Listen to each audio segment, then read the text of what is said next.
አንጋስ ልትኖሩበት ነው? ምን ልታርጉት ነው? የኢትዮጵያ ሕዝብን ምን ልታርጉት? ነዳጁን ለማስወደድ ነው፣ ሌላ ነገር የለውም። መንግስት ይሄን ነገር ያውቃል። ሰው አቴንሽኑ ወደ ዋና ነገር እንዳይዞር ያደርጉታል። አበሻ ደግሞ ሾርት ሚሞሪ ነው። አሁን ነዳጁን ይዙና የሆነ ጊዜ ላይ ይለቁላቸዋል።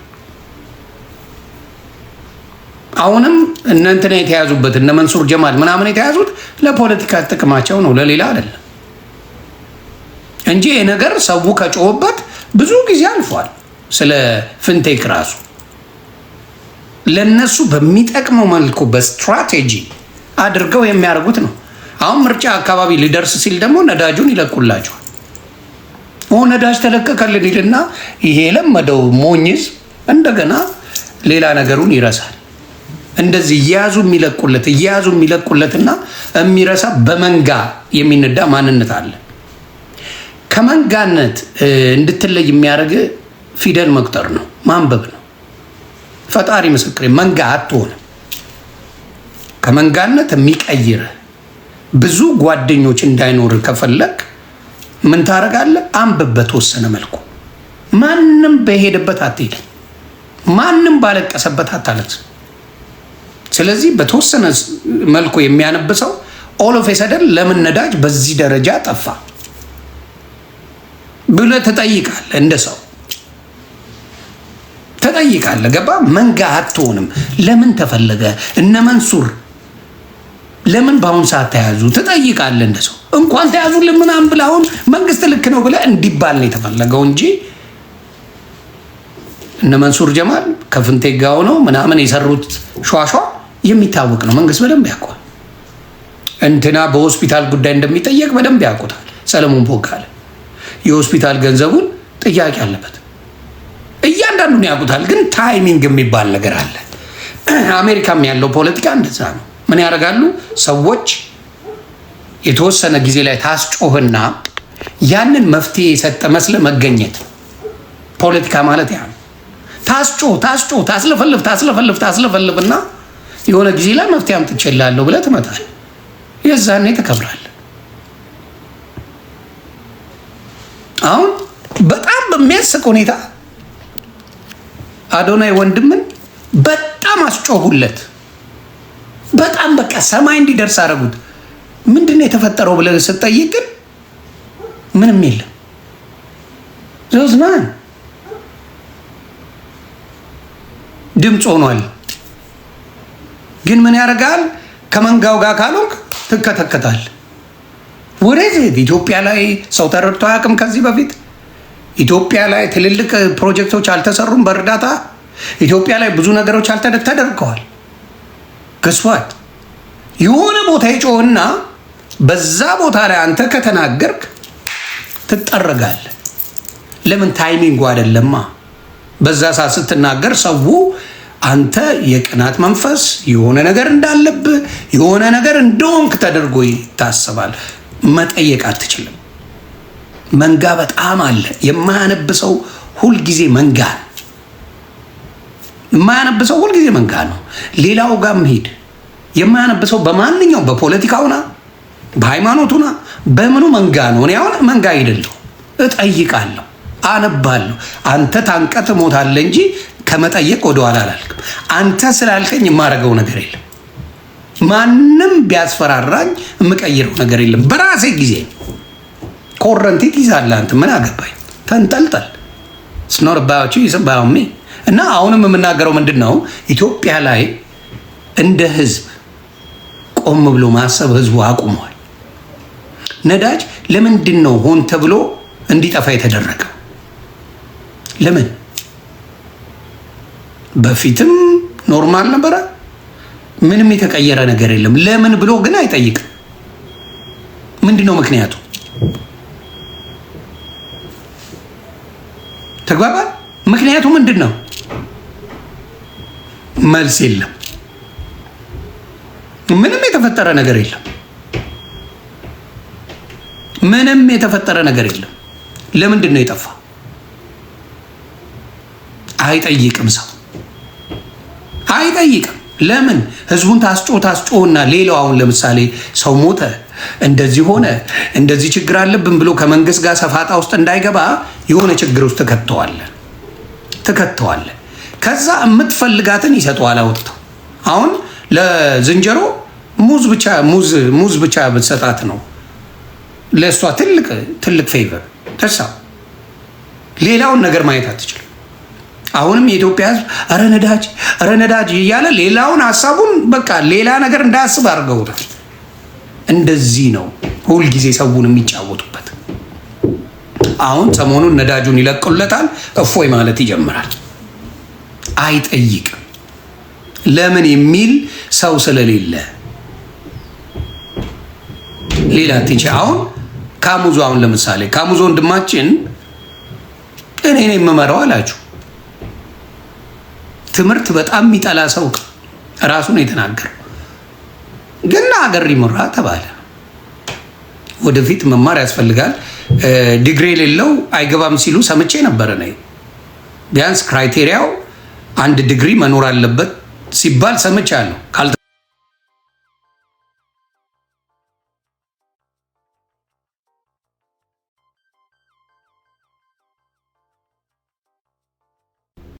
ዲግሪ ደረጃ መኖር አለበት።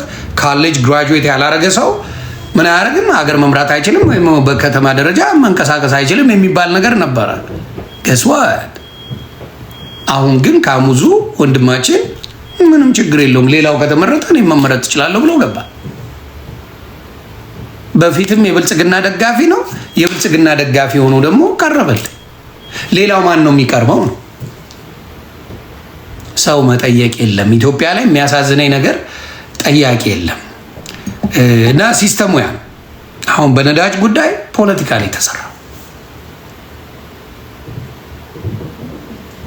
ነዳጅ ኢትዮጵያ ላይ ትልቅ ፖለቲካ ሀሳብ በሙሉ ነዳጅ ላይ እንዲሆን የነዳጅ ችግር እንጂ ሌላ ችግር እንደሌለ በሆነ እንድታወራ አድርገው ነው የሚናገሩትና ያሳዝነኛል። ይህን ህዝብ ይጫወቱበታል። ነዳጅ ተወደደ ቢባል አንደርስታንድ ተወዷል፣ ኦኬ ትገዛለህ፣ ትንቀሳቀሳለህ።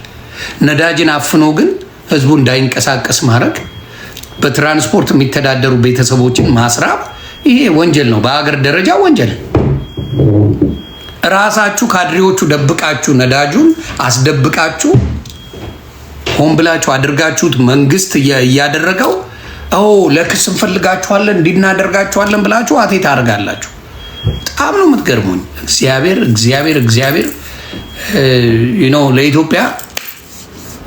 ለኢትዮጵያ እግዚአብሔር ይሁናት። የኢትዮጵያ ህዝብ ያሳዝነኛል። በጣም ነው የሚያሳዝነኝ። በጣም እና ይህን ነገር አስተካክሉ ነው የምለው። አሁንም ህዝቡን ቢያንስ በሌላ ነገር ብልጽግና ነው የሚያሸንፈው። ለምን ሌላ ተወዳዳሪ የለም ከብልጽግና ውጪ ኢትዮጵያ ላይ ምንም አይነት ፓርቲ አልሰማንም፣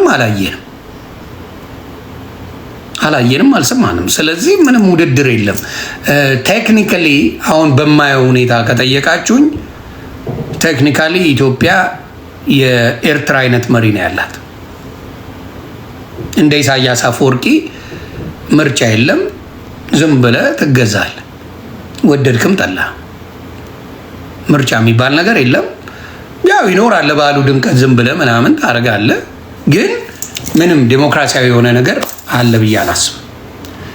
ኢትዮጵያ ላይ ሆነ አንድ ነገር መጻፍ ካልቻልክ፣ ኢትዮጵያ ላይ ሆነ ብልጽግናን መተቸት ካልቻልክ ስለምንም አይነት ልማት ልታወራኝ አትችልም። እውነቱን ነው የምነግርህ።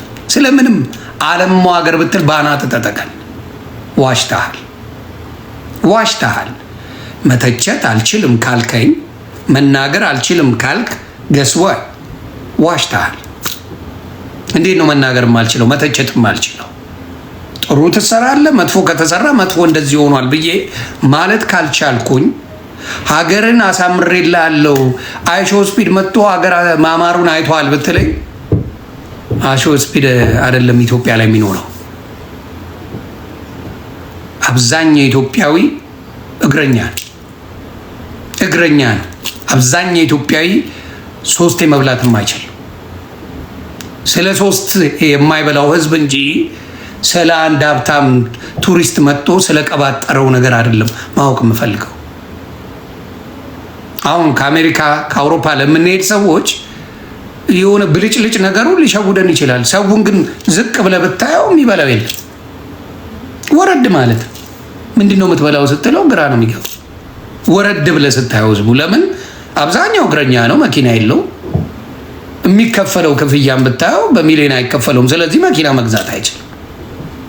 እና ለህዝቡ የምታቀርቡለት ሽንገላ ያሳዝነኛል፣ ማታለል ያሳዝነኛል።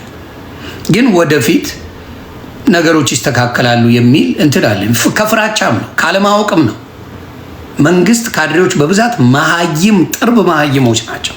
ጥርብ መሀይም ምንም እውቀት የላቸው፣ ምንም ነገር ላይ እውቀት የላቸው። መሀይም ስለሆኑ እነሱ ጥቅማ ጥቅሙን ስለሚያገኙት ስለሌላው አይጨነቁም። ጥርብ ጥርብ ናቸው።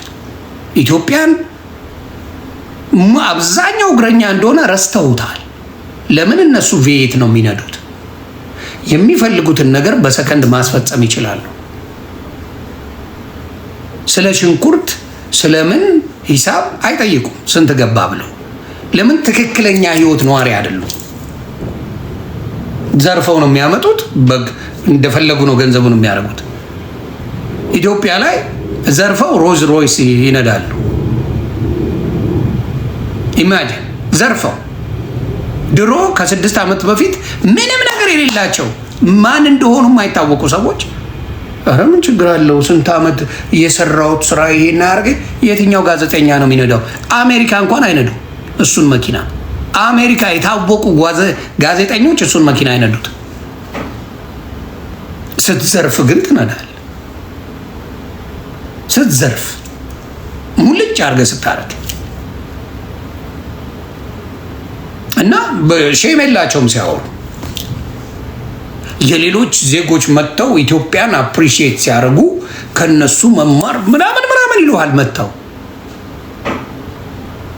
እሱን በመስራትማ ቀለበት መንገድ በመስራት የመጀመሪያዋ ህወሓት ናት ያደረገችው ኢትዮጵያ ላይ።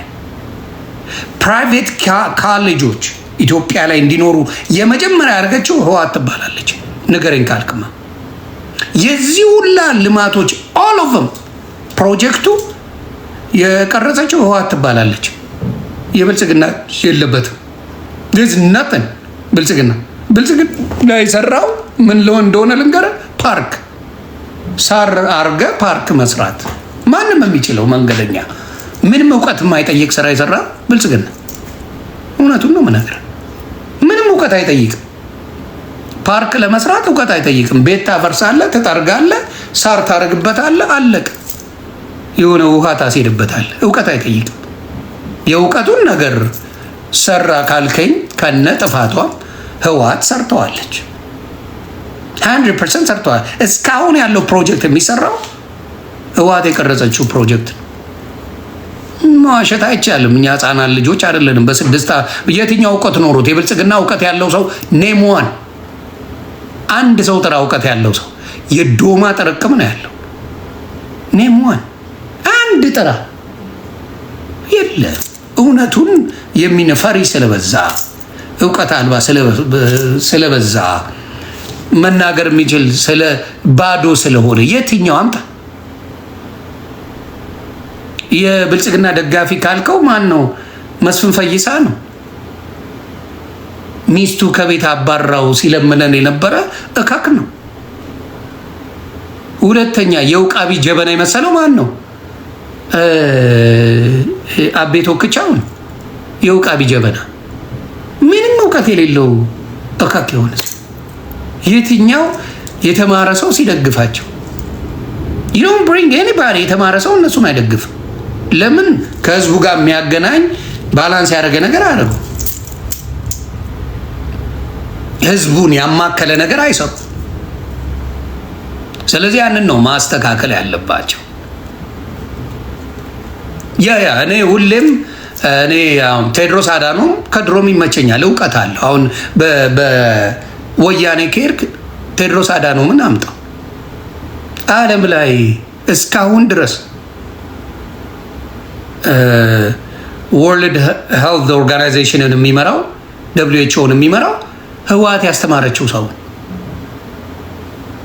አርከበ ቁባይ ዶክተር አርከበ ቁባይ ከድሮም የሚመቸኝ ሰው እኔ ነጥዬ ነው ሰው ድምፅ ጠላ አርከበ ቁባይ አለ የተባለ አዲስ አበባን በሚገርም ሁኔታ የቀየረ ሰው የመጀመሪያው ሰው አርከበ ቁባይ ይባላል። አሁን ሰው አርከበ ማረን የሚልበት ጊዜ ነው የመጣው እና ብልጽግና ላይ ምንድን ነው ችግራችሁን ልንገራችሁ። ሆዳም ሌባ በዛ። ቢግስት ፕሮብለም ከአስሩ አንድ ሰው ጥሩ ቢኖር ከስራ ያባሩታል። እንዴት? 9 ቼን አላቸው። ተግባባ። 9 ቼን አላቸው። አሁን ለምሳሌ አንዱ ለህዝብ ብሎ ልስራ ቢል 9 ሌባ ነው ያሉት፣ በምርጫ ገደል ይከቱታል። ስለዚህ አብረ ካልተቀላቀልክ አብረ ዘረፋው ላይ አብረ ካልሆንክ ገስወ ስራ ማግኘት አችልም። የትም ቦታ ላይ ትልልቅ ባለስልጣናት ያሉበት ቦታ ላይ አብረ የሌባ ተባባሪ ነህ ካልሆንክ ሀቀኛ ሆነ ልስራ ካልክ ያባረዋል። ለምን? 8ቱ ተስማምተዋል። ካሱ 8ቱ ከተስማሙ ገስባት 2ቱን ከስራ ያፈናቅላሉ። ይሄ ነው ችግሩ። ይሄ ነው። ኢትዮጵያ ላይ ሆነ ብልጽግናን የመናገር አንድ ልብ ያለው ሰው አይኖርም። ለምን? ያጠፈዋል። አትችልም። ዚስ ኖቦዲ። ስለዚህ ድክመት አለ። ጥሩ ነገር አላዩ። በማስፈራራት በጉልበት ተንፍስ። ኖቦዲ ገብቶ ብልጽግናን የሚተነፍስ አንድ ሰው የለም እና ብታስተካክሉ ጥሩ ነው። ሌላው ማን ነው የሚባለው? ቡኖ በደሌ ነው እንግዲህ የብልጽግና ደጋፊ ቡኖ በደሌ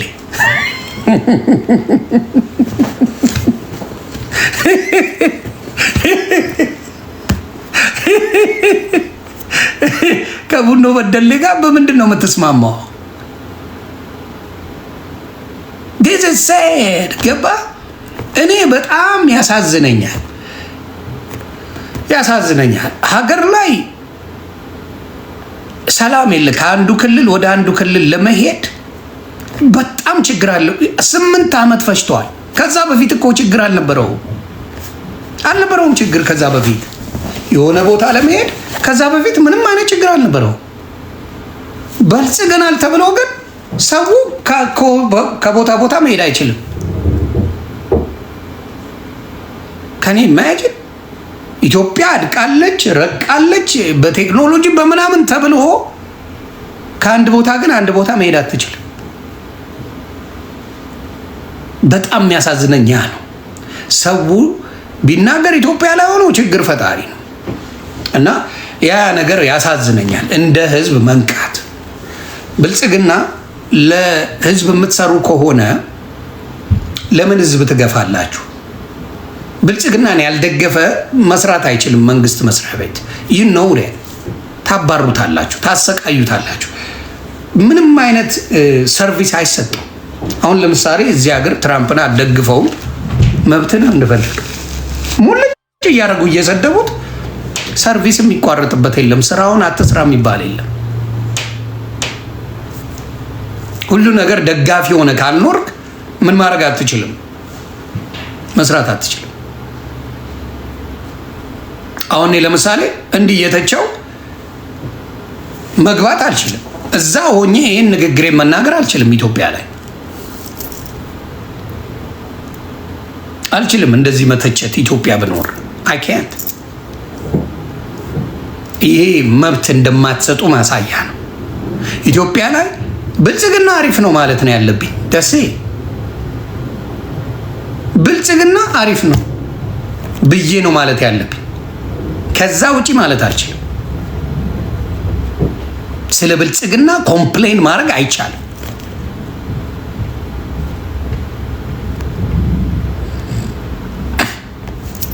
እና እግዚአብሔር ይሁናችሁ ኢትዮጵያውያን ነው የምለው። በተለይ አሁንም የምላችሁ ምንድነው፣ ቢያንስ ነዳጁን ልቀቁላቸው። ሰው ስራውን እንኳን ይስራ፣ ህይወቱን እንኳን ይቀይር፣ ተፍ ይበል። ትራንስፖርት ስራቸውን ይስሩ።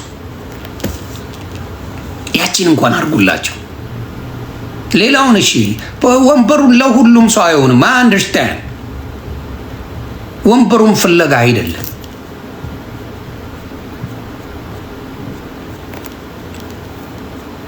እኔ በአቢቹ ብዙ ጥያቄዎች ይመለሳሉ ብዬ አስባለሁ። ግን ከስር ያሉት ከአንተ ስር ያሉት የዶማ ስብስብ ነው ያለው። እውነቱን ነው የምነግርህ።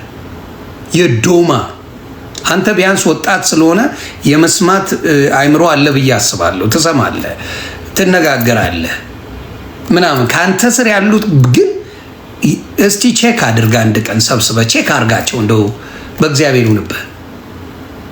የእያንዳንዱን ካድሬ እዛ ውስጥ ያለውን ኑሯቸውን ቼክ አድርገው፣ አንዴ ቼክ አድርጋቸው። የሚነዱት መኪና፣ ቤታቸው፣ የዘመዶቻቸው በማን ስም ቤት እንደገዙ፣ በማን ስም ምን እንዳረጉ፣ ምን እንደከፈቱ በደንብ አድርጋ አንዴ ቼክ አድርግ። እስቲ አንዴ ቼክ አድርግ። ከዛ የህዝቡ ለቅሶ አንደርስታንድ ታደርገዋለህ። ሩቅ መሄድ የለብህም። እዛው ላይ ያሉ በሙሉ ባለሀብት ሆነው ቁጭ ነው ያሉት።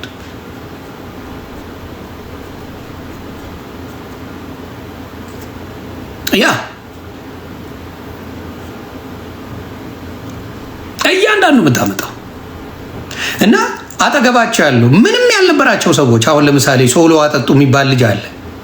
ምንም ያልነበረው ራስታ የከተማ ልጅ ፉን ፉን የሚል ነው። ብልጽግናን ተጠግቶ ባለቤት ነው፣ ባለመኪና ነው።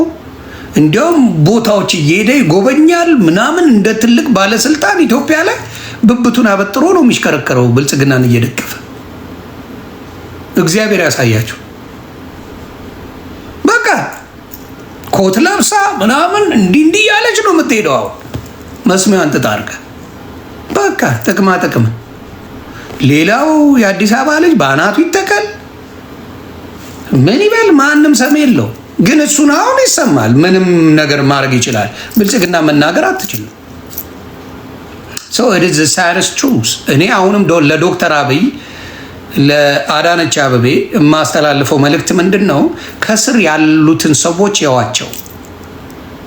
ከስሮቻቸው ያሏቸው ሌቦች ናቸው። የሌባ ጥርቅ። ምክንያቱም የኢትዮጵያ የመንግስት ሰራተኛ ደሞዝ መኪና ለመግዛት አቅም የለው። ይሄን መቼም አብይ ታጠዋል ብዬ አላስብም። አብቹ የኢትዮጵያ የትኛውም የመንግስት ሰራተኛ መኪና የመግዛት አቅም የለው። ቪትስ የመግዛት አቅም የለው። ለምን? ደሞዙ አይመጥንም።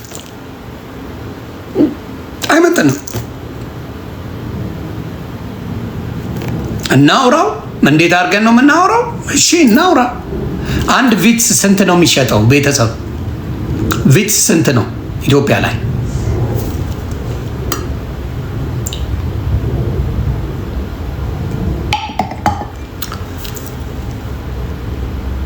አንድ ነጥብ 8 እሺ 1.5 ብለን እንውሰደው። ክበሩልኝ። 1.5 ሚሊዮን እንበል። 1.5 ሚሊዮን አይደለ? 1.5 ሚሊዮን ተባረኩልኝ። ምን እናደርገዋለን መሰለ? 1.5 ሚሊዮንን ምን እናደርገዋለን ቤተሰብ? 1.5 ሚሊዮን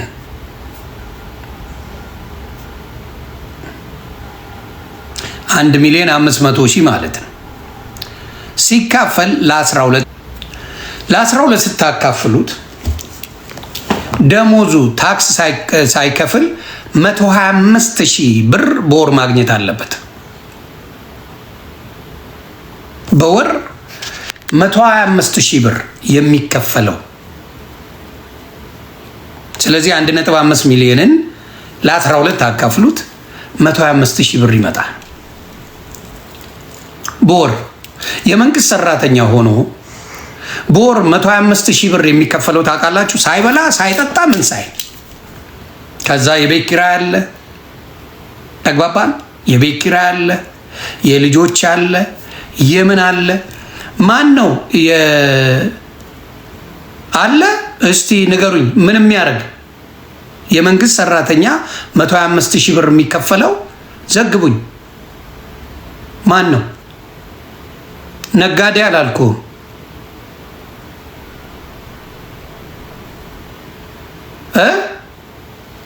የምን መለፍለፍ አይደለም። ማን ነው የሚከፈለው? 125 ሺህ የሚከፈለው በወር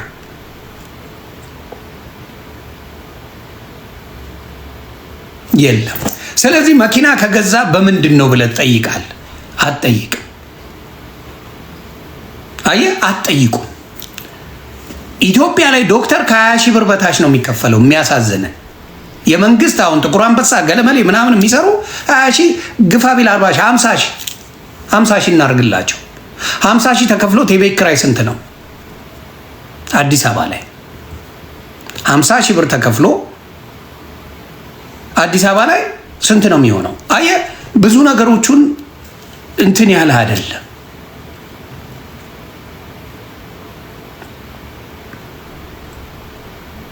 ተግባባን።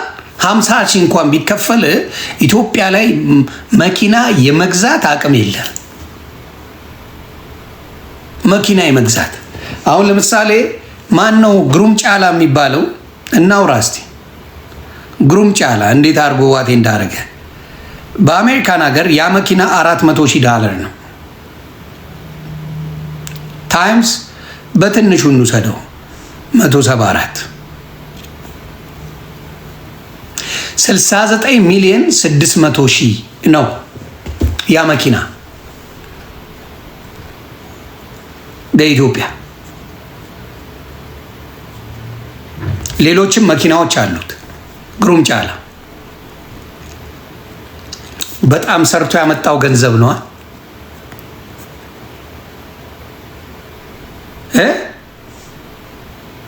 ሰርቶ ያመጣው ገንዘብ ነው አይደል? አዎ፣ ሸቅሎ በዚህ 6 ዓመት ውስጥ 8 ዓመት ውስጥ ሰርቶ ያመጣው ገንዘብ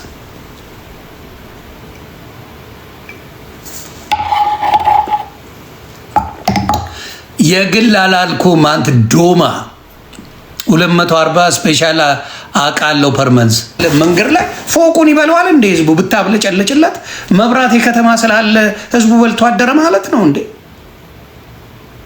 እጅግ ያሳፍራል። እግዚአብሔር ምስክሬ ነው የምላችሁ። በጣም በጣም በህዝብ ላይ መጫወት በጣም ክፋት አለ። ይሁን እኮ ይቀማመስ ነበር ኢትዮጵያ ላይ። አሁን እኮ ለጎረቤት ራሱ ተደብቆ ነው የሚበላው። ጎረቤት ሲያንኳኳ ትቆልፋለህ፣ ምግቡን አትችለውም። እግዚአብሔር ምስክሬ። በፊት እንኳን አደረሳችሁ ብሎ 1 ዓመት በዓል ሳምንት ሙሉ ነው የሚበላው። ካስታወሳችሁ፣ ከተሳሳትኩ አርሙኝ። በረከቱ ራሱ የተለየ ነበር። እግዚአብሔር በሚያውቀው አንድ በዓል መጣ፣ ፋሲካ መጣ፣ እንቁጣጣሽ መጣ፣ ምን መጣ፣ ገና መጣ። እግዚአብሔር ምስክሬ፣ ሳምንቱም ሙሉ በዓል ነው። ሳምንቱም ሙሉ ቤት ውስጥ ዶሮ ነው የሚበላው፣ ስጋ ነው የሚበላው። ምንድን ነው የሚበላው? አሁን እኮ ጎረቤት ሲያንኳኳ ልም ብለህ ነው የምትሄደው፣ ምግብ እየበላ ከሆነ። በዛ ደረጃ ሰው ተርቧል። እናንተ የምታዩት ብልጭ ልጩን ነው። ምን ያህል ብልጭ ልጭ ሰው ይኖራል? አሜሪካን ሀገር ኑሮ ደስ የሚል ከታች ጀምረ እስከ ላይ መኖር ትችላለህ። ጫፍም የደረሰ አለ፣ በአቅሚቲ ደግሞ ይኖራል። እስከ ሰራ ድረስ መኖር የምትችልበት ሀገር ነው። አሁን እኮ እየሰራ መኖር ያቃተው ህዝብ ነው ያለው። እየሰራ አቅም የለኝም ይላል። አቅም የሚባል እየሰራ ሳይሰራ ቢሆንሽ እየሰራ ምንም ማድረግ አልችልም። እና ኢትዮጵያውያን እኔ በየሃይማኖቱ ያላችሁ በጣም ጸሎት አድርጉ። ክፉ ጊዜ ነው ያለው።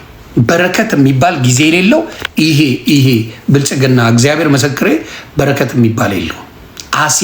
አሲዳም መንግስት ብልጽግና፣ እውነቱን ነው የምነግርህ። አሲዳም፣ ሆዳም፣ ጅብ፣ ውሸት፣ ብልጭልጭ ብቻ፣ ከተማ ብቻ ማብለጭለጭ። ህዝቡ ይራብ ሙት ምንም የማይመስለው፣ ህዝቡ ይጠማ ምንም የማይመስለው፣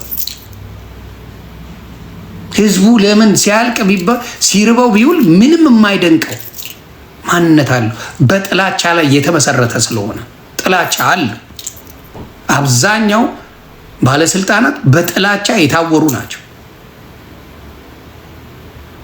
አሁን እውነት ለመናገር ተፋፍረ ነው ትግራይ ላይ ያለው ረሃብ ሰው ወጥቶ አይናገርም። ደፍሮ ወጥቶ አይናገርም። ደፍሮ ወጥቶ አይናገርም። አማራ ክልል ላይ ያለውን ረሃብ ሰው ደፍሮ ወጥቶ አይናገርም። ያሳዝናል። እንዲሁም ኦሮሚያ ክልል ወደ ወለጋ ምናምን ብትሄድ ያሳዝናል። ሰው ተቸግሯል። የሚሳበበው ግን በሌላ ነው። የሚሳበበው በሌላ ነው። እጅግ ያሳዝናል። እግዚአብሔር ይሁናችሁ። የአዲስ አበባ ህዝብ እንደ አዲስ አበባ ህዝብ የተበደለ አታገኝም። የአዲስ አበባ ህዝብ በጣም ነው የሚያሳዝነኝ። በጣም በገዛ ተወልዶ ባደገበት ባይተዋር የበይ ተመልካች የትም ቦታ ላይ ምንም አይነት ሰርቪስ የአዲስ አበባ ልጅ የማይሰጠው እና እጅግ ይገርማል። የትም ቦታ ላይ አታገኙትም። በቦታው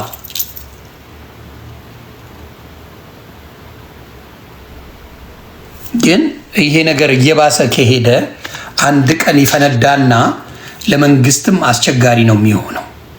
አስቸጋሪ ይሆናል አንድ ቀን የፈነዳ ጊዜ። ምክንያቱም በ3 ዓመት ውስጥ ነው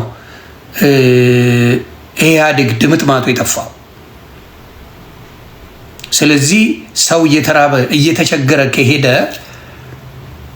ነገሩ በጣም ይበላሻል። አሁን በጉልበት ተይዞ ነው ያለው። ሰላም ብትለው ሰላም የለውም። የኑሮ ውድነት ብትል የኑሮ ውድነት አለ።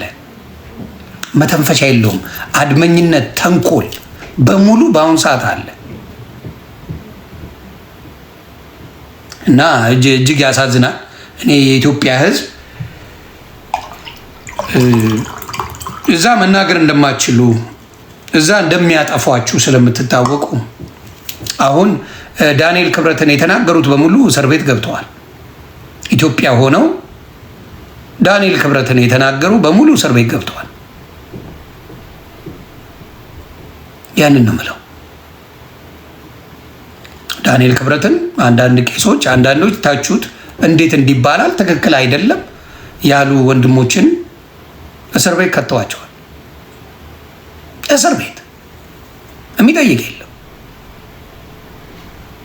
እስቲ በሚያሳዝን ሁኔታ አብዛኛዎቹ እግዚአብሔር ይሁናችሁ ነው የምለው። ፕሮፌት ማርቆስ ናግባረ ፕሮፌት ማርቆስ ነቢይ ላስገባላችሁ። እስቲ ትንቢቱን ይንገረን ስለ ኢትዮጵያ እና ፕሮፌት ማርቆስ ትንቢቱን ብትነግረን አይሻልም? ስለ ኢትዮጵያ ለእኛም ጥሩ ነው። ምን ነው ወረድክ?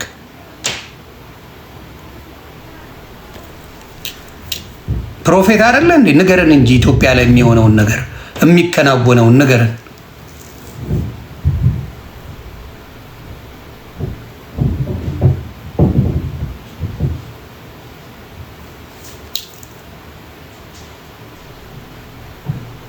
እና በጣም ያሳዝናል። ኢትዮጵያ እግዚአብሔር ይሁናችሁ። አሁንም የምለው ምንድን ነው፣ የኢትዮጵያ ሕዝብ ተርቧል። የኢትዮጵያ ሕዝብ ተቸግሯል። መተንፈስ ግን አይችልም። ምክንያቱም እንዴት አድርጎ ነው የሚኖረው? አሁን ውጪ ቤተሰብ ባይኖራቸው እንዴት ይኖራል? ውጪ ነገር ለማድረግ ግን ሰው ምንድነው ሁሉንም ችግር ኑሮ ውድነቱንም እርስ በርስ መተላለቁንም ይሄ መንግስት እንደመጣው አድርጎ ነው የሚያቀርበው። ይሄ ደግሞ ስህተት ነው። እኔ የምልህ እሱ ነው። ይሄ መንግስት እየሞከረ ነው እንጂ ፐርፌክት መንግስት ነው የሚል ራሱም አብይ መጥቶ እንደዛ አይደለም፣ ግን እየሞከረ ነው የተሻለ ለማድረግ በሁሉም ደረጃ እየሞከረ ነው። አሁን ለምሳሌ ከወያኔ ጋር አንተ እንዴት ነው የምታወዳድረው? ማኛው ላይክ አይደራረሱም። እሱማ አይደራረሱም። ወደብ ያሳጣን ኢትዮጵያን የማይወድ መንግስት እኮ መለስ ማለት እሱን ካልሽኝማ ቆይ ስለ ወደብ አወራሽ እንዴ? ልዘግባ ወደብማ ካልክ አቢቹም እንደነበረ ረስተዋል እንዴ? ኮነሬል ነበር። ምንም ማድረግ አይችልም። አንድ ኮነሬል ምንም ማድረግ አይችልም። ኖ አይ አብዛኛው ኢትዮጵያን የሚጠሉ ያንተ ጀነራል ማን ነው? ባጫም ሆነ ሌላውን ልዘግብ። ቆይ እየተረጋጋ ባጫውንም እንደገናም ደግሞ ማነው አሁን ማርሻል የምትለው በሙሉ በዛ ጊዜ ነበሩ። እነሱስ አይመለከታቸውም? ቀስ አድርገህ ንገረኝ። ምንም ማድረግ አይችሉም ፖለቲከኞቹ ስልጣን እስኪያዙ ድረስ። አሁንም እኮ አለ አይደለ? ይሄ ወታደሩ ብቻውን አንድ ወታደር ወይ አንድ ብርጌድ ምንም ማምጣት አይችልም። ፖለቲከኞቹ ዶክተር አብቹ ቆይ ለአንድ ነገር ልንገርህ ስለኤርትራ በደንብ አድርገው አይደለም ለባድሜ አሁን ለማይረባ መሬት አሁን ፖለቲካው አመለጠች አይደለም፣ የምሬን ነው። ለማይረባ መሬት ያ ሁላ አስፈጅቶ ግን ወደብ የለቀቀ መሪ ነው። እንዴት ነው አንተ? ቆይ ልንገርህ፣ ወደብ የለቀቀ መሪ ነው አይደል? አዳምጥ፣ አንዳንዴ ይጠቅማል። ያንን አስፈጅቶ ካረገ ሰው ጋር ነው የትግራይ ህዝብን ሲጨፈጭፍ የነበረው። እስኪ ቀስ አድርገህ ንገረኝ። ተኩሰው እኮ ነው ራሳቸው ወደ ምንድነው ወደ አስመራ ነው ምናምን ወደ ኤርትራዎች ተኩሰው። ኦኬ ተኩሰው ነው። ሳይተኩሱ በፊት ዶክተር አብይ ቀለበት ለኢሳያስ ያደርግለት አልነበር እንዴ? የመጣ ጊዜ ነው፣ የታረቁ ጊዜ ነው። የታረቁ ጊዜ። ስለዚህ ወደብ ካስወሰደው ሰው ጋር እርቅ ያደረገው የብልጽግና መንግስት ችግር የለበትም አይደለ? ችግር የለበትም። አንዴ ላስረዳክ። እሺ አልቃ ካልገባህብኝ ስሙ በደንብ አድርጋችሁ። ይጠቅማቸዋል። በመጀመሪያ ብዬ የሞከረው ዲፕሎማሲ ነው። ልክ እንደመጣ ከኤርትራ ጋር ታረቀ። ከዛ በኋላ ወደብ የሚያገኝ መስሎት በሲስተም ለመፍታት ሞከረ ችግራችንን። ከዛ በኋላ አልሆነም። ደግሞ የኤርትራ ጦር የገባው ደግሞ ራሳቸው ህዋቶች ጠግበው ሚሳይል ነው ሮኬት ልከው ነው። እና ደግሞ የኢትዮጵያ መከላከያ እኮ የወጋው የወያኔ እንትን ነው፣ የወያኔ ወታደር ነው። ስለዚህ በውጊያውም አብይን ተጠያቂ ልታደርገው አችልም። ሜቢ ትግራይ ከገቡ በኋላ ንጹሐን የጨፈጨፉበትን መንገድ ምናምን ነገር ካልሆነ ውጊያውም አጀማመሩ ወደ ውጊያውም ከሄድ አብይ የፈጠረው ችግር አይደለም። ወደብ የሚያሳጡን እነሱ ናቸው። ለማይረባ መሬት ለባድሜ ተዋግተው አሰብን ግን ዝም ብለው ነው ያስነጩን። ለኢትዮጵያ የሚቆም መንግስት እንደዛ ያደርግም። ስለዚህ አብይ ባይፋር የተሻለ መንግስት ነው። እና አሁን ስለ ባህር ትዝ ያለ በመጀመሪያ ልንገርህ አይደል፣ የኦሮሞ ፖለቲከኛ አብዛኝ የነበረው ስለ ኦሮሞ ፈርስት እንጂ ስለ ሀገር አስቡም አውርቶም አያውቅም። በደንብ አድርጌ ነው የምነግርህ። እንዳለ የኦሮሞ ፖለቲከኞችን አምጣ፣ እንዳለ ሲጮ የነበሩት እነ ጀዋር መሐመድ ብትል እነ እስቄል ጋቢሳ ብትል እያንዳንዱ ብታመጣቸው ስለ ኦሮሞ መገንጠል እንጂ ካርታ ቆርጦ አምጥተው እንኳን ቀይ ባህርን ሊያስመልስ ስለ ኢትዮጵያዊነት እንኳን የሚያወራቸው አልነበረም። ኢትዮጵያ ብቲን ነው እያሉ ነበረ አጀንዳ ሲሰጡ የነበሩት። አሁን ምን ላይ ስለወጡ ስልጣኑን ስለያዙ ስለ ኢትዮጵያ ማውራት ጀመሩ እንጂ ስለ ኢትዮጵያ ስለ ሀገራቸው ደንታ እንኳን የነበራቸው አልነበሩም። ስለ የትኛው ነው የምታወራው? ስለብልጽግና ነው አንተ የምታወራው። በብሔር አብሮ አልነበረ እንዴ? አሁን ነው በጥቅም ሲጣሉ የተለያዩት አይደል እንዴ? አንድ ላይ አልነበሩም። ብልጽግና አንድ ላይ አልነበሩም። ከብልጽግና ጋር አብሮ አልነበረም። ምን አይነት ቦታ ነበራቸው? ፖዚሽናቸው ምን ነበር? ፖዚሽናቸው ሳይሆን ድጋፍ እያደረጉ አልነበሩም እንዴ? መደገፍ ሌላ ነው፣ ብልጽግና ውስጥ ገብቶ ስራ መስራት ሌላ ነው። ብልጽግና ገብቶ እንዳይሰራ አንተ ደግፍ ነበር፣ ግን ብልጽግና ውስጥ ገብታ አልሰራ። መደገፍ ሀሳብ ይቀያየራል። ሜቢ ደግፎት ሊሆን ይችላል። ግን ባለው ነገር ላይ ሀሳብ የምቀይረው መቼ ሆን መሰለ? እውነቱን ልንገርህ፣ ህዝብን ካየና ለህዝብ የመጣ ለውጥ ከሌለ ሀሳብ ይቀየራል። አይደለም ነው። ብልጽግናው ጥሩ ቢሰራ፣ ህዝቡ ባይራብ፣ ህዝቡ ባይጠማ፣ ህዝቡ ሰላም ቢያገኝ ለምንድን ነው ብልጽግናን የምንቃወመው? what is the reason? you tell me። ህዝቡ በትንሹ ሰላም ቢያገኝ፣ ህዝቡ በትንሹ መብላት ቢችል፣ ህዝቡ በስሱ መስራት ቢችል ለምን ይቃወመዋል ህዝቡ? ለምሳሌ አሜሪካ ውስጥ አንተ ያልካቸው ነገሮች እንዳለ ተሟልተዋል። ሰላም አለ፣ ሰው ይበላል፣ ሰው ስራ አለው። ግን መንግስትን በሚሊዮን የሚቆጠር ትራምፕን ይቃወማል። ይህንን ፕሮቫይድ ስላደረግ ሁሉም ህዝብ ይደግፋል ማለት አይደለም።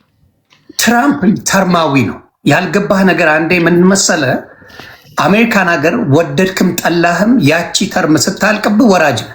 ይውዳል አውቃለሁ። አንተ እኮ ነህ ያመጣኸው ማኛው። ህዝብ ከበላ ህዝብ ስራ ካለው አይቃወምም ስትለኝ ነው። ህዝብ በልቶም ስራ ነው። የእነሷን በፖለቲካ ደረጃ በአሜሪካ ከመጣ እያልኩ ነው ልነግርህ ነው። በፖለቲካ ደረጃ ከመጣ ተቃውሞማ በማንኛውም ነገሩ ትችት መኖር አንተን ምንም አያደርግህ።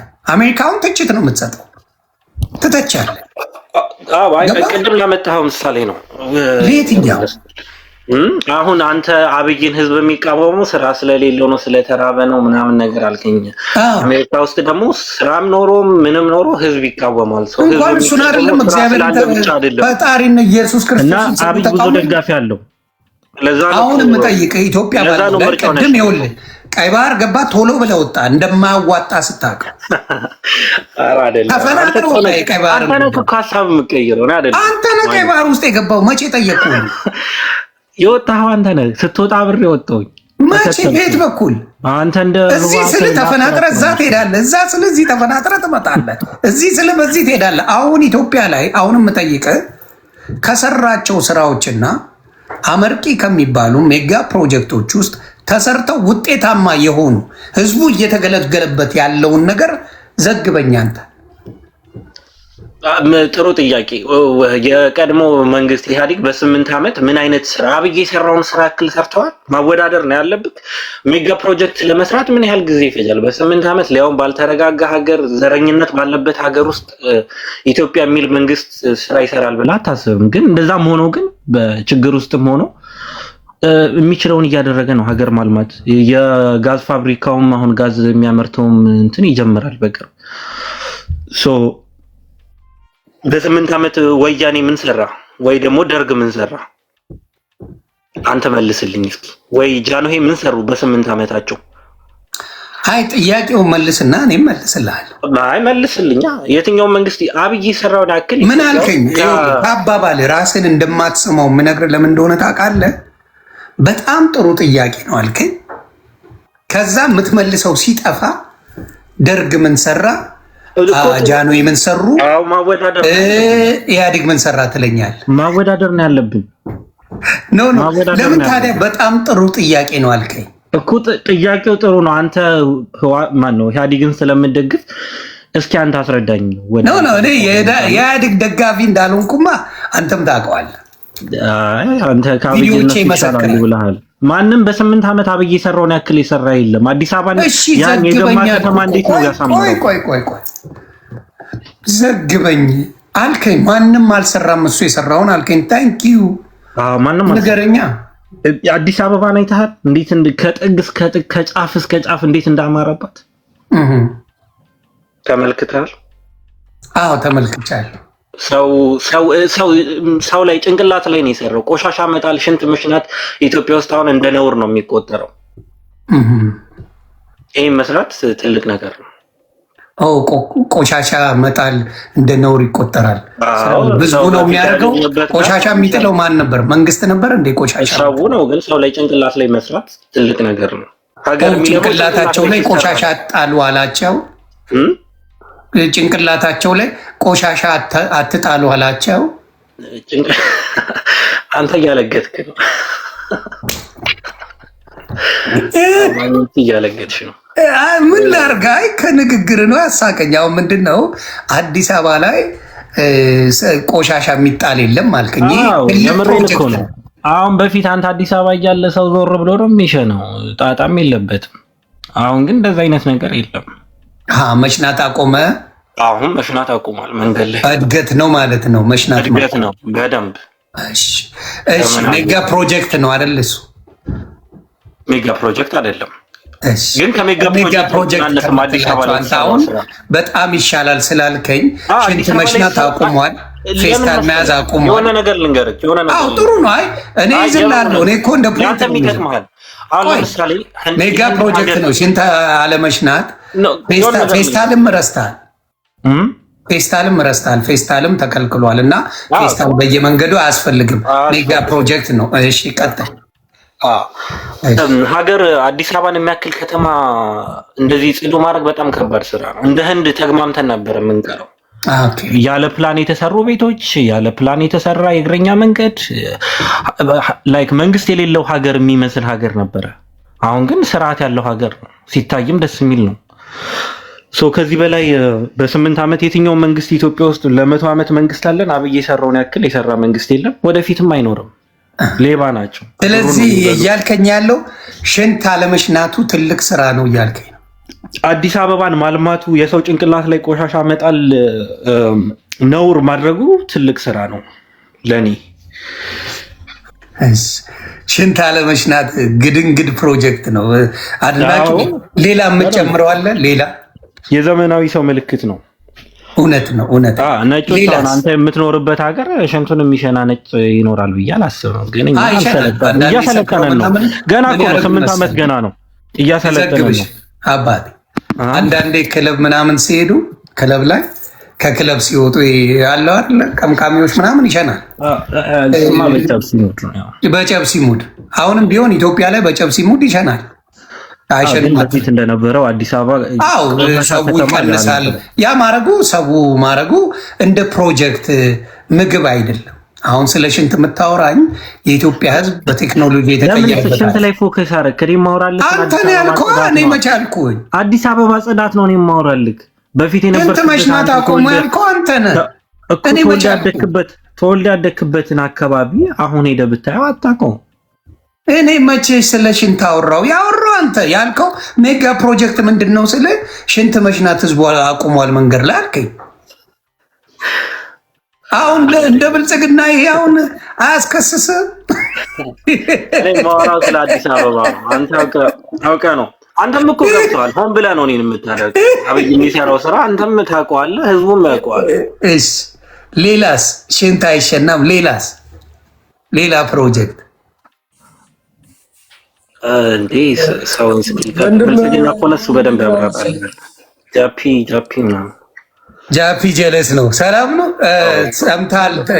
አዲስ አበባ ላይ አይሸናም። ሜጋ ፕሮጀክት ነው። እንዳሸና ሄደ ጃፒ አይደለም። ሰው ከአዲስ አበባ ወጥቷል እኮ። የትኛው የአዲስ አበባ ልጅሽ ነው ወጥቶ የለ እንዴ? ከከተማው ሰው አልወጣም አለ። ሰው አሁን ከከተማ ወጥቷል እና ማኛው ህዝቡ ከከተማ ወጥቷል። ከተማው ላይ ያለው የተወሰነ ሰው በረሃብና በውሃ ጥማት ተሰቃይቷል። እኔ ያሳቀኝ ምን መሰለህ? ያልገባ ፖለቲካ ነው እዚህ ጋር። ፖለቲካው ምንድን ነው?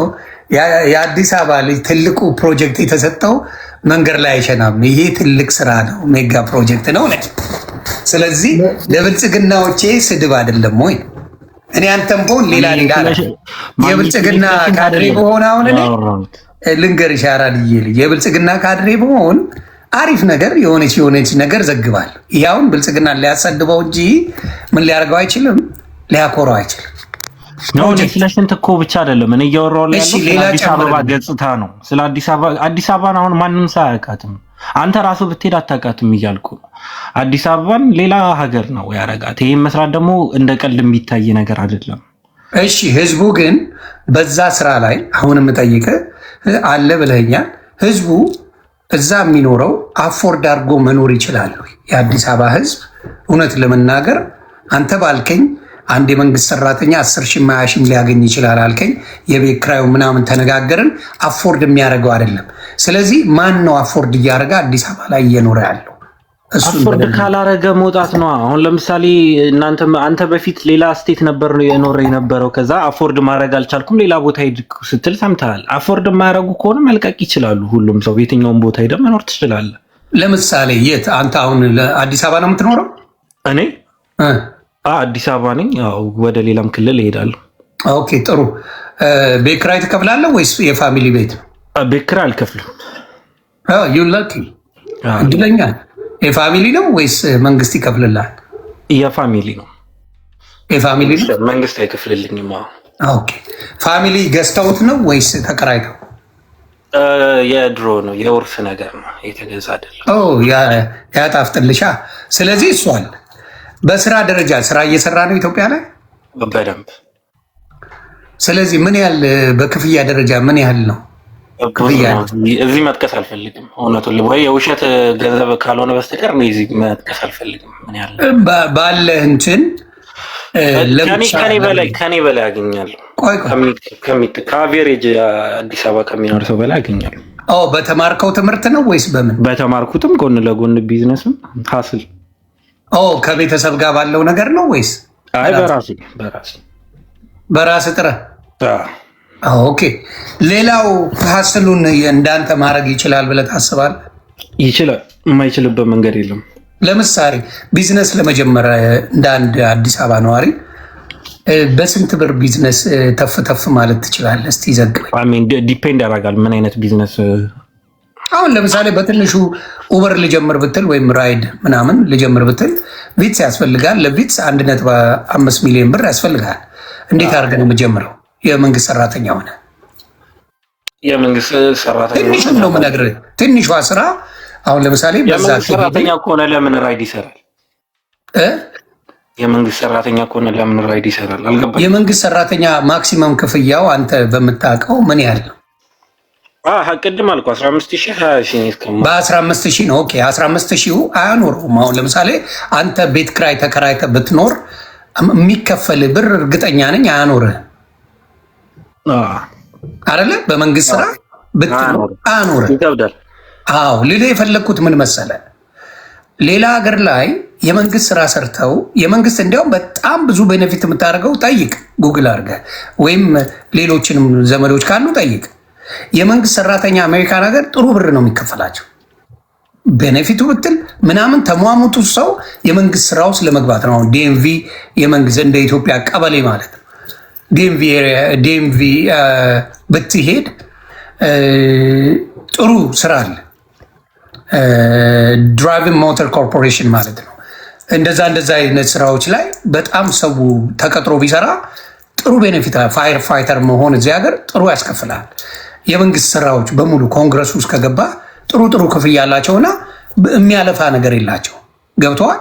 ለመኖር ምንም አይነት ችግር አይኖርብህም፣ አታስበው።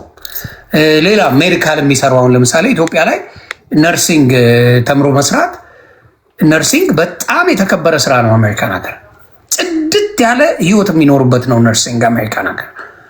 ኢትዮጵያ ላይ ነርሲንግ እንደ ቁም ነገር የሚታይ አይደለም። በሚያስደነግጥ ሁኔታ የመንግስት ሰራተኛ ስትሆን ነርስ ሆና የምትከፍለው የምትበላው የምትጠጣው በጣም እየተቸገረችበት ያለ ነገር ነው የምታየው። እና ይህንን ስታየው እሱ ላይ ነው ሞር መንግስት ፎከስ አድርጎ መስራት አለበት ብዬ የምልህ። የሚከፍለው ገንዘብና ከህዝቡ ጋር የሚኖረው ኑሮ ላይ ሊገናኝ አልቻለም። ፎከስ መንግስት አድርጎ መስራት ያለበት ያ ላይ ነው እኔ እያልኩ ያለሁት። አይምራ እያልኩ አይደለም። ያ ላይ ከሰራ መንግስት ይሄ የምከፍላቸው ይሄ ነው እንዴት አድርገው ይኖራሉ ብሎ ደግሞ ቼክ ካላረገ፣ ለህዝብ ነው አይደል? መንግስት ቼክ ካላረገ ህዝቡ ነገ ምንድን ነው የሚሆነው? በስደት ነው የሚያልቀው። አየህ ምን ያደርጋል? የአረብ ሀገር ሰራተኛ ከኢትዮጵያ ነርስ የበለጠ ይከፍላታል። ቤተሰቧን የምትረዳው ኢትዮጵያ ያለች ነርስ እህታችን ሳትሆን ኢትዮጵያ ያለ ዶክተር ወንድማችን፣ ኢትዮጵያ ያለ ኢንጂነር ወንድማችን ሳይሆን አረብ ሀገር የምትሄድ እህታችን የሌላ ሀገር ሰራተኛ ቤት ሰራተኛ ሆና እሷ ናት ቤተሰብ የምትደግፈው። ያንን ነው እንድታየን የምፈልገው። ለምን ደገፍክ የሚል ተቃውሞ የለኝም። ልክ ነህ። ግን አንተ እያወዳደርክ ያለኸው ደግሞ ከነቁ ሁለት ሀገሮች ጋር ነው፣ ከአሜሪካን እና ነዳጅ ካላቸው አረቦች ጋር። እኛ ደግሞ ወደብ የሌለን ሀገር ነን። ከአፍሪካ ጋር ነው እኛ ማወዳደር ያለብን፣ ከጎረቤት ሀገር ከኬንያ ምናምን። ከኬንያ አላቸው እኛ ብዙ የምናወጣው ወጪ አለን። ከአሜሪካን ጋር ልታወዳደር፣ እሺ ከኬንያ ላወዳደር፣ ከኬንያም ልታወዳድረን አችልም። እነሱ የተሻለ ነገር አላቸው። እኛ አለ። እሺ ከማን ላወዳድር አባቴ? ከዩጋንዳ ሜቢ ከቡርኪና ፋሶ። ከኡጋንዳ ላወዳድር? ያው ትችላለህ። ከዩጋንዳ ጋር ማወዳደር በደንብ ትችላለህ። ከኡጋንዳና ከኢትዮጵያ የተሻለው ማን ነው በሚል ባው መብት ነው። ከሌላው አፍሪካ ሀገራት ጋር እኛ ከኛ ነገር ዘገባ ነው የምታወዳድረው። ወንድሜ አንድ ዘገባ ልዘግብ ስለ ኡጋንዳ። ኡጋንዳ ውስጥ የኢትዮጵያ ስደተኞች ገብተው ኡጋንዳ ውስጥ ቤት ተከራይተው ነፃ የሆነ ህይወት እየኖሩ ህይወታቸውን ይቀየሩ በጣም ብዙ ኢትዮጵያውያኖች አሉ፣ ጓደኞቻችን አሉ። ገባ ስለ ኡጋንዳ አንድ ወንድሜ ላውራ 7 ዓመት የዶክትሬት ትምህርት ተምሮ አንድ ሰው የሚከፈለው 20,000 የኢትዮጵያ ብር ነው ደሞዙ። ኢትዮጵያ ውስጥ የቤት ኪራይ ኮንዶሚኒየም ለመከራየት 30,000 እስከ 40,000 ነው የሚፈጀው። እና እነዚህ ሰዎች ቤተሰቦቻቸውን አንድ ዶክተር እንኳን ማለት ነው የሰውን ነፍስ እያዳነ ቤተሰቡን መመገብ አይችልም፣ ቤተሰቡን ማስተዳደር አይችልም። ሰልፍ ወጥቷል። የትኛው ለውጥ ነው አንተ ለውጥ አለ ብለህ የምትነግረን? መንገድ ሰርተህ ከተማ ላይ የሚኖረውን ህዝብ ጥግ ላይ ስላስቀመጥክ ነው? ይሄ ነው እድገት? ስለ ኡጋንዳ ካወራ ኡጋንዳ በጣም ሰው ልጅ ሰርቶ በጣም ምግብ በልቶ ጠግቦ የሚያድርበት ሀገር ነው ኡጋንዳ። ብዙ ኢትዮጵያውያኖች እዛ ገብተው ቢዝነስ እየሰሩ እየኖሩ ነው። እና ኢትዮጵያንና ኡጋንዳን ጭራሽ ልታወዳደር አትችልም። ኢትዮጵያ ውስጥ ሁሉም እየተራበ የሚኖር ነው። ምግብ በልቶ የሚያድር የለም። እንደዛ ከሆነ ታዲያ ማን ከለከለህ አንተ ወደ ዩጋንዳ እንድትሄድ? እንደዚህ እንደምትለው ገነት ሀገር ከሆነ ጎረቤቶቻችን ናቸው፣ መሄድ ትችላለህ። ግን እንደዛ አይደለም፣ እንደዛ አይደለም። ይሄ ሳክስ ነው። አይዲያው ስላልገባ ነው አባቴ። ማለት የፈለገው ገብተዋል። ኧረ ገነት አድርጎ አቀረበው እኮ እናት ሀገር ኡጋንዳ። አሁን ኡጋንዳ ላይ እንዳልኩ ነው። ምን መሰለህ አንተ እንድትረዳ የምፈልገው እንደ ኢትዮጵያዊ፣ እውነቴን ነው የምልህ፣ እንደ አንድ ኢትዮጵያዊ እንድትረዳ የምፈልገው ምንድን ነው፣ ኢትዮጵያ የመንግስት ሰራተኛ ሆኖ ተቀጥሮ በብዛት በሚኖረው ነገር ላይ አፎርድ ማድረግ አይችልም። ስለዚህ አሁን ለምሳሌ የመንግስት ሰራተኛ ጉቦኛ ቢሆን አልፈርድበትም። ገባ? ኮራፕሽን ቢኖረው አልፈርድበትም። የኢትዮጵያ ትራፊክ ጉቦኛ ቢሆን አልፈርድበትም። ኢትዮጵያ ላይ በማንኛውም ስራ የተሰማሩ ቢያጭበረብሩ ልፈርድባቸው አልችልም። ለምን? አፎርድ ማድረግ ስላልቻሉ። አየህ፣ ሲስተሙ ምን አድርጓል? እነሱን ሽባ አድርጓቸዋል። በቃ አሁን ሰርቶ አስበው 8 ሰዓት ሰርቶ ቤቱ ገብቶ አፎርድ አድርጎ መኖር አይችልም። እግዚአብሔር ሲሰጠን ደግሞ አንዳንዶቻችን ወንድምና እህቶች ውጪ ስላለን ቤተሰብ በተወሰነ መልኩ ተረድቶ ሊኖር ይችላል። አሁን ኢትዮጵያ ያሉትን ወገኖቼ ነው አዲስ አበባ ያሉትን የምጠይቃቸው፣ አብዛኛው ወይ የቢዝነስ ነጋዴ ፋሚሊ ካልሆነ በስተቀር የመንግስት ሰራተኛ ሆኖ አፎርድ አድርጎ የሚኖር መፍጠር ከባድ። ልክ ነህ። ግን እኔ እኮ ችግሬ ምንድነው ሁሉን ነገር ይሄ መንግስት እንደ አመጣው ሰው አድርጎ ማየቱ እንጂ ኑሮ ቀላል ነው። መንግስት መቀየር ይችላል ባይ ነኝ። እንደዛ እያልኩኝ አይደለም። እኔ ላይ ሁሉ ነገር የተመቻቸ ነው፣ ኑሮ ቀላል ነው እያልኩ አይደለም። አንድ ነገር ላይ መጣን ጃፒ፣ አንድ ስምምነት ላይ መጣን ጓይ እና ኑሮ ቀላል አይደለም። ይሄ እኮ ሁሉም የሚያውቀው ነገር ነው። ኑሮ ከባድ ነው። እኔ ቀላል ነው እያልኩ ሳይሆን፣ ግን ሰው ምንድነው አብዛኛው ሰው በተለይ ደግሞ የተለየ ፖለቲካ አመለካከት ያለው ሰው የሚያየው ምንድነው ሁሉን ነገር ይሄ መንግስት እንደጀመረው አድርጎ ነው የሚያየው። ኑሮ ውድነቱም ልክ ከ8 ዓመት በፊት ሁሉም ሰው ጥጋብ እንደነበረ ከ8 ዓመት በኋላ ደግሞ ችግር እንዳለ አድርገው የሚያዩት ነገር ትክክል አይደለም። ይሄ መንግስት እየሞከረ የመጣው ልዩነት ነው የሚያስደነግጠው። ገብቶሃል? ኑሮ እኮ የትም ሀገር ላይ ብትሄድ በተወሰነ ደረጃ ከዓመት ዓመት እየከበደ እንጂ እየቀለለ አይሄድም። እሱን እስማማ። አሁን ያለው ግን በ10 በ20 እጥፍ ነው በአንዴ ግልብጥ ያለው። ገባ? ኢትዮጵያ ላይ እንደ ሀገር ከሌላ ህዝብ ጋር ጦርነት አልገጠምንም። ከሌላ ገጥመን ቢሆንና በዚህ ደረጃ ብንራብ አግሪቦች ከሌላ ሀገር ጋር ገጥመናል፣ ከማይረባ ጋር ገጥመናል፣ እንደዚህ ችግር ተፈጥሯል ብለን ለማውራት ያመቸ ነው። ከሌላ ሀገር አልገጠምንም። ኢትዮጵያ ላይ በተወሰነ መልኩ ከህወሓት ጋር ጸብ ነበረ፣ እሱም ተቀርፏል እስከምናየው ድረስ በአብዛኛው የተቀረፈ ነገር ነው። ከሌላ ህዝብ ጋር ግን ግጥሚያ የላት። በሌለበት ላይ ትልቅ ችግር ህዝቡ እንዳመጣ ተደርጎ መታየቱ ስህተት ነው እያልኩ። ህዝቡ ያመጣው ነገር አይደለም። ህዝቡማ ቢያመጣው ከመንግስት ጋር በኃይለኛ ተቃውሞ ውስጥ ገብቶ ብዙ ችግር ይፈጠር ነበር። ህዝቡ ያመጣው ነገር የለም። ህዝቡ ሳይሆን ራሱ መንግስት ፈቅዶ ያስገባቸው፣ መንግስት ለእኔ ይጠቅሙኛል ብሎ ያስገባቸው ሰዎች ነው ጸብ የፈጠሩት አይደል? የንደመር ፖለቲካ ነው መንግስትን ይበላል። በዘር ላይ የተዋቀረ ሲስተም ነው ያለን። ሰው ከጥንት የተሰራ ጭንቅላት ላይ የተሰራ ከጥንት አይደለም ህወሓት የሰራችው ናት። ከጥንት ሰው ላይ አብይ የሰራው ነገር አይደለም እኮ። አሁን እኮ ሪዛልቱን እያፈሰ አብይ ነበረበት። አባቴ አብይን ለማውጣት አትሞክር። ምን አለ መሰለህ እዛ ውስጥ በነበረ ጊዜ ላይ ዶክተር አብይ እዛ ውስጥ የነበረ ሰው ነው። ይህም ፖለቲካ በደንብ አድርጎ ከ14 ዓመቱ ጀምሮ የሚያውቀው ነው። እንደ ህፃን ልጅ ፖለቲካ በደንብ የሚያውቅ ሰው ነው።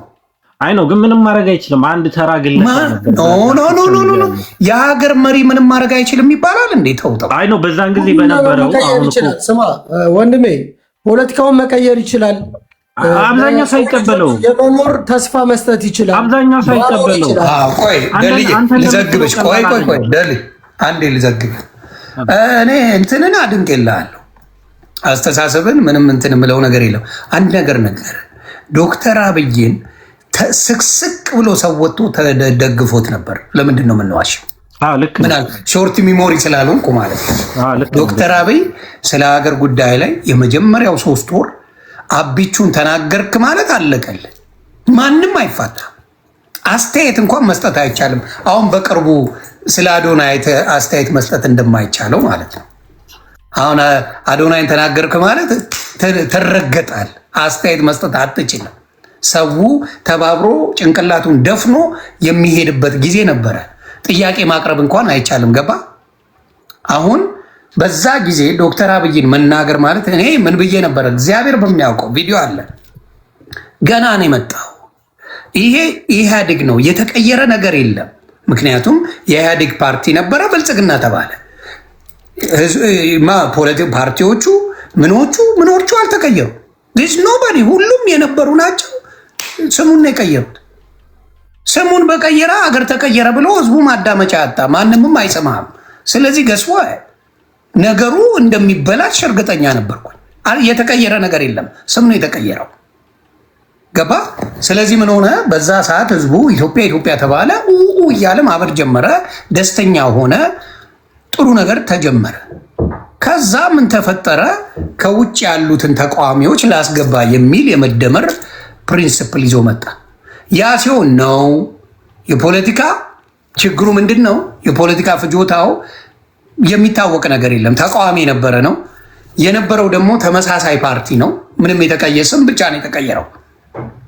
ከተሳሳት ቋርነኝ ስም ብቻ ነው የተቀየረው። ምንም የተቀየረ ነገር የለም። ስሙን ብልጽግና ተባለ፣ አከተለ። ሌላ ወፍ የለም። ስለዚህ የነበሩ ባለስልጣናት እንደዛው ነው የቆዩት። ምን ያሉት እንደዛው ናቸው ምናምን። በመሀል ምን ተጀመረ? ኩርፊያ ተጀመረ። ህወሓት ልክ መቀሌ ስትገባ ደበራት። ያሁላ ፍምስና፣ ያሁላ ገንዘብ፣ ያሁላ ፉንፉን፣ ያሁላ ዝም ብል እያለች የምትገርፈው ነገር ሲቀር አኮረፈች። ናው ችግሮች ሊፈጠሩ ነው። በዛ ሰዓት ደግሞ ዶክተር አብይ ብዙም አቅም አልነበሩ። እንደ መከላከያውንም የያዙት ህወሓቶች ናቸው። በዛ ሰዓት ኢህአዴግ የሚባለው ነው። ያንን ፈንቅሎ መውጣት አልቻለም። ስለዚህ ያለው አማራጭ ምንድን ነው? ፖለቲከኛ ስለሆነ ሲስተማቲካሊ ኢሳያስ አፈወርቂን ተጃለሰ። ስለዚህ ፓወሩን ያዘ ማለት ነው። ከዛ ከነዚህ ጋር ውቅጫ ጀመረ። ያው በምታየው መልኩ ነገሩ እያለ ሄደ። አሁን ልል የምፈልገው ምንድን ነው? በመሀል ግን ህዝብ ተጎዳ። አላስተዋሉትም። ባለስልጣኖች በተሻኮቱ ቁጥር የሚጎዳው ህዝብ እንጂ እነሱ አይደሉም። አሁን ቼክዚሳ ከአብይና ጌታቸው ረዳ ለመገዳደል የሚፈልጉ ሰዎች ዛሬ አብረው ሻይ ቡና እያሉ ነው። ህዝቡ ነው በመሀል እየተጎዳ ያለው ነው የምልህ። ፖለቲካ ካድሬ መቼም አይጎዳም። ሆይ ሆይ ሆይ ሆይ ይላል፣ ከዛ ጥፍ ነው የሚለው። ምናቸውም አይነካ። ሲጋራ ሲቀባበሉ ነው ያየ ነው። ህዝባችን ግን አልቋል፣ አላለቀም። ህዝቡ አለቀ። ለህዝቡ እየሰሩለት አይደለም። ህዝቡን ይዩት፣ ይመልከቱት ነው እኔ እያልኩ ያለው። ህዝቡ ተርቧል። ካድሬ አይራብ። እርግጠኛውን የምነግርህ የ10 ሺህ ብር የካድሬ ተቀጣሪ ተርቦ አያድርም። የሆነ ጥያቄ አለኝ። አንተ ወደ ኢትዮጵያ ስትሄድ የኢትዮጵያን ህዝብ አይቼ ምንም ችግር የለም፣ ሰላም ነው፣ ጥጋብ ነው የሚወራው ነገር ጥጋብ ነው ብለህ ነበር አይደል? ወዴት አለ ቪዲዮ ያልኩት ምንድን ነው? ረብሻ ምንም ልክር ነው ኖ ሰላም ነው። ኑሮ ግን በጣም ተወዷል ብያለሁ። ግባና ነው ሰይፉ ላይ ግን እያደነከው ነበር። አሁን ምን ተገኝቶ ነው ይሄንን? ሰላም ነው። ህዝቡ እያበደ ነው። ህዝቡ እኮ እዛ መናገር ስለማይችል ነው። እዛ መናገር ቢችልም እኔ መች ተጎዳ? እኔ እኮ ሰልፊሽ ሆኜ ኧረ መንግስት ትክክል ነው እያልኩ ማሽቃበጥ እችላለሁ እኮ። መች ጎዳኝ? እኔን መንግስት መች ነካኝ? ይሁን ማኛን እኮ አልነካው። ለእኔማ በደንብ ነው የተቀበለኝ። እኔንማ መች ጎዳኝ? መንግስት መች ምን አደረገኝ? ለእኔማ ቢሆን ምን አገባኝ? የራሴን ጥቅም ባስቀድምማ የመንግስት እንደ መስፍን ፈይሳ እልል ብዬ አሽቃብጬ እንደፈለግኩ መሆን እችላለሁ። እስኖረባሚ እኔ የምኖርበት ሀገር እግዚአብሔር ይመስገን ተፍ ተፍ ብለህ መኖር የምትችልበት ሀገር ነው። ገባ? እዛ ያለው በውስጥ የሚላከል መሴጅ ያስለቅሳል። እንኳን እኔ አንተን ቸገረኝ የሚል ሰው አይገጥምም። በብዛት በውስጥ መስመር ከዚህ በኋላ ታገኘዋለህ። ደላይ በውስጥ መስመር እርቦኛል፣ ተቸግሬያለሁ፣ ልጄ ታሞብኛል ምናምን የሚል ደምንባ ነው የምታለቅሰው። መሴጁን ባሳይ ህዝቡ አቅም አጥቷል። ሽባ ነው የሆነው ህዝቡ። ልብላ እንጂ ስልጣን ሊያዝ አላለም። መንግስት ይሄን ይህ ነው እያልኩ ያለሁት ብሮ ልብላ በቃ እራብ ደግሞ ገባ ቀን አይሰጥም። እዛም ስለነበረው ኑሮ በጣም ተወዷል። እንዲያውም አንዴ ቢሉን ሳይ አልኩኝ ሻይ ቡና ልንል ሄደን ቢሉን ሳይ እንትና ሾው ላይ ነው ሰይፉ ሾው ላይ ገብቼ የቃል ጠብ እንደ ብዬ ነው ያሰብኩት። የመጣው ቢል በጣም ከባድ ነበረ፣ አስደንግጦኛል ነው ያልኩት። ኑሮ ውድነት በጣም አለ እማትነካው። ምን ሆነ መሰለ የሚያናደኝ ኑሮ ውድነት ሰርተ መብላት አትችልም። እሱ ነው የሚያመው ከምንም በላይ መንግስት መስራት ካለበት ሌላውን ትቶ የሰራ ሰው መብላት እንዳለበት በቀን አንዴ መብላት እንዳለበት ማወቅ አለበት። የሰራ ሰው ሳይሰራ ኦኬ ምንም ማረጋ የሰራ ሰው ቀኑን ሙሉ ስራ ሲለፋ የዋለ ሰው መብላት አይችልም፣ አፎርድ ማድረግ አይችልም። እሱን አፎርድ እንዲያደርግ ደግሞ ቀላል መፍትሄ አለ። ምን ማዳበሪያ። የኢትዮጵያ ህዝብ ምንድን ነው በማዳበሪያ በግብርና የሚተዳደር ነው አብዛኛው። በጀት መድቦ ማዳበሪያ ከሰጠው አርሶ ያበላሃል። ማን ነው ፖለቲካ ራሱ ቢለ ዘርበል ከዚህ ነው አብዛኛው ሰው ቢለው ምን አገባችሁ እኛ እየኖርን ነው ነው የሚለ። አሁን እኮ የእነሱ ችግር እንጂ አሁንም እንዳልኩ መንግስት ብልጽግና ዮኒ ማኛን አክብሮታል እንጂ አልበደለው። እግዚአብሔር ምስክር መንግስት ዮኒ ማኛን በክፉ አልመደበውም። አንድም ቦታ ላይ አሸባሪ አላለው ምን አላለው። ኢትዮጵያ ስገባ በስነ ስርዓት በሰላም ገብቼ እንደወጣ አድርጎኛል። ምንም ያደርገኝ ነገር የለም። እኔ መንግስትን ነው መደገፍ የነበረብኝ እንደኔ ካሰብኩ፣ ግን ይስናነባሚ እያልኩ ነው። እንደኔማ ከሆነ 90 ጊዜ መመላለስ እችላለሁ። ህዝቡን በአናት ተጠቀል ብዬው፣ ግን ህዝብ ተራበ ነው እያልኩ ያለው ሌላ እያልኩ አይደለም። ህዝብ ተራበ ሲባል ደግሞ መንግስት መስማት አለበት ባይ ነኝ። ይሄ እኮ ከመንግስትም አቅም በላይ ከባድ የሆነ ነገር ነው። ስር የሰደደ ነገር ነው የኢትዮጵያ ድህነት። መፍትሄው ምንድን ነው ታዲያ? እስቲ ንገረኝ አንተ መፍትሄውን ንገረኝ ብሮዬ። እኔ ሪሰርች ያስፈልገዋል። ስለ ዝም ብለህ እንደዚህ የምታወራው ነገር አይደለም። ስር የሰደደ ነገር። አንድ መፍትሄ ነው ያመጣውልህ እኮ የኔ አባት። ምን ማድረግ ነው? ምን አልኩ መሰለ? ገበሬ ነው የኢትዮጵያ ህዝብ አይደል? አብዛኛው የማዳበሪያ በጀት መንግስት መመደብ አለበት ባይ ነኝ። በብድርም ይስጣቸው በምንም ይስጣቸው ማዳበሪያ አድርገው በ3 ወር በ4 ወር ብዙ ለውጥ ማየት ይችላል መንግስት እኮ ገባ። ማዳበሪያ ካለ ይዘራል፣ ዘሩ ገስዋል ውጤት ያመጣል። በተወሰነ መልኩ መቅረፍ አይችልም በዚህ ብለህ ታስባለህ? አይመስለኝም። ውስብስብ ነው የኢትዮጵያ ችግር። እንደዚህ እንደምናወራው ቀላል። እሺ አንተ ንገረኝ እንግዲህ አንተ መሪ ብትሆን እሺ ምንድን ነው መፍትሄ የለኝም። እኔ መፍትሄ ቢኖረኝማ ግልጽ እኮ ነው ፖለቲካ ላይ ይወዳደር ነበር። አሁን እኮ ማንኛውም ሰው ፓርቲ ካሙዙ ይወዳደር የለም። ከካሙዙ መቼም አንተ ትሻላለህ ብዬ እሱን እኮ ነው የምልህ። ቆይ ለሚያስኪ ዲግሪ አለ? እርግጠኛ ነኝ ዲግሪ አለ። ኧረ ዲግሪ የለኝም በእውነት። ምን የተማርከው ካሌጅ ደረጃም የለም? ምንም የለም። 8ኛ ክፍል ነው ያቆምኩት። ኧረ አትክተፊ ሌባ። የእውነቴን ነው። እግዚአብሔርን በል አልምልም። አትዋሻ። አይ ልነግርህ ትንሽ ተምሬያለሁ ዲግሪ፣ ነገር ግን አልያዝኩኝም። እስከ የት ተምረሃል ንገረኝ። ሰርተፍኬት ነው አይደለም? እሺ ቀጥል። ግን ከዚህ እውቀትም አለች ገብቻ ያግና አይ ከንግግር ያስታውቃል። አገባ ነው ልጁ በደንብ እንትን አለው እውቀትም አለው። በባዶ አይመጣም። እንትን አይደለም ማን ነው ቡኖ በደሌ አይደለም። ይሄ ቡኖ በደሌ አይደለም። አባ ግን እንደ መፍትሄ አንተ ምናልባት አጠገብ ካሉ ወይም ደግሞ የሚሰሙ ከሆኑ እውነቱን ልንገርህ፣ እንደ መፍትሄ ህዝቡ አሁን ኑሮ ውድነቱ ህዝቡ ወደ ይገለበጥብሃል። ምን ያደርግ መሰለ? መፍትሄ የለውም ተብሎ ውስብስብ ነው ተብሎ የምትተው ከሆነ ገስቧት ዋስገና ያpen ሲርብህ ከአንተ ነው የሚጀምረው። አንተም መብላት ይጀምራል ህዝቡ። በጣም ከባድ ነው የሚሆነው። ስለዚህ በጊዜ መፍትሄ ካላገኘ ለብልጽግና በጣም ከባድ ነው እያልኩ ነው። እንደነገርኩ ብልጽግና እኔን አልበደለኝም፣ ህወሓት እኔን አልበደለችኝም። እግዚአብሔር ምስክሬ። ምንም ዮኒ ማኛን አልለኩትም፣ አልደረሱብኝም። እኔ እንጂ የደረስኩት ለዮኒ ማኛ ካሰብክ ብልጽግና ለእኔ ሸራተኔ ነው። ለእኔ እንደኔ ካልከኝ ኢትዮጵያ ስገባ ምንም ያላለኝ ኢንተርቪው ተደርጌ ፈታ ብዬ ወጥቻለሁ። እንደኔ ከጠየቀኝ ብልጽግና ዮኒ ማኛን ምንም አልነካው፣ ምንም። እንዲሁም ህወሓት ምንም አላረገችኝ። እንደ ራሴ ብቻ አይደለም ያሰብኩት፣ እንደ ህዝብ ከሆነ ደግሞ ህዝብ ርቦኛል ሲል ሶሻል ሚዲያ ላይ የምትታይ ሰው ከሆንክ ይኖወት ኦኬ፣ የህዝብ ጥያቄ ይሄ ነው። የህዝብ ጥያቄን ስታቀርብ ደግሞ እርግጠኛ ነኝ እነ ዶክተር አብይ ይህንን ሲሪየስ ሊያዩታል ብዬ አስባለሁ። ህዝቡ ለካ በዚህ ደረጃ ተቸግሯል። ለምን ካድሬ አይቸገርም? የፈለገው ማድረግ ይችላል። ህዝቡ ግን ያ አቅም የለው። ያንን መፍጠር የሚቻለው በመጀመሪያ በማዳበሪያ ደረጃ ቢይዙት፣ ህዝቡ አርሶ እንዲበላ ቢያደርጉት። አሁን ስለ ነዳጅ ልጠይቅ፣ ምን ማድረግ ይቻላል? እስቲ ዘግበኝ። የነዳጅ መፍትሄው ነዳጅ ዓለም ላይ እኮ ያለ ችግር ነው። ኢትዮጵያ ላይ ብቻ ያለ ችግር አይደለም። ግን ያው ወደፊት ከ5 ዓመት በኋላ ራሳችንን ማውጣታችን አይቀርም። እንዴ በቅርብ ወጣ ብለው የለ እንዴ? ገና እንትን እኮ ነው፣ ምረቃት ነው ማለት ጅማሮ ምንድነው? መሰረተ ድንጋይ ነው የተጣለው። እንዲያረደ ነዳጁን ሲያርከፈክፋቸዋለሁ እኮ ተጣርቶ አይደለም የሚወጣው፣ በማሽን ምናምን ነገር እኮ ነው። ታዲያ በማሽን አድርገው እንደ ጋዝ ስቴሽን አድርገው አጣርቶ ያወጡትን አይደል እንደ ነዳጅ አወጣን ብለው ሲያወሩ የነበረው። እኔ እሱን አላየሁም እንጂ አላየሁም በይኛ አባቴ፣ እግዚአብሔር ምስክሬ።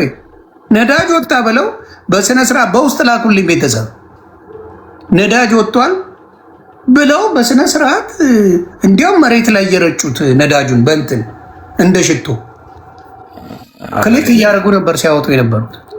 አላየሁም።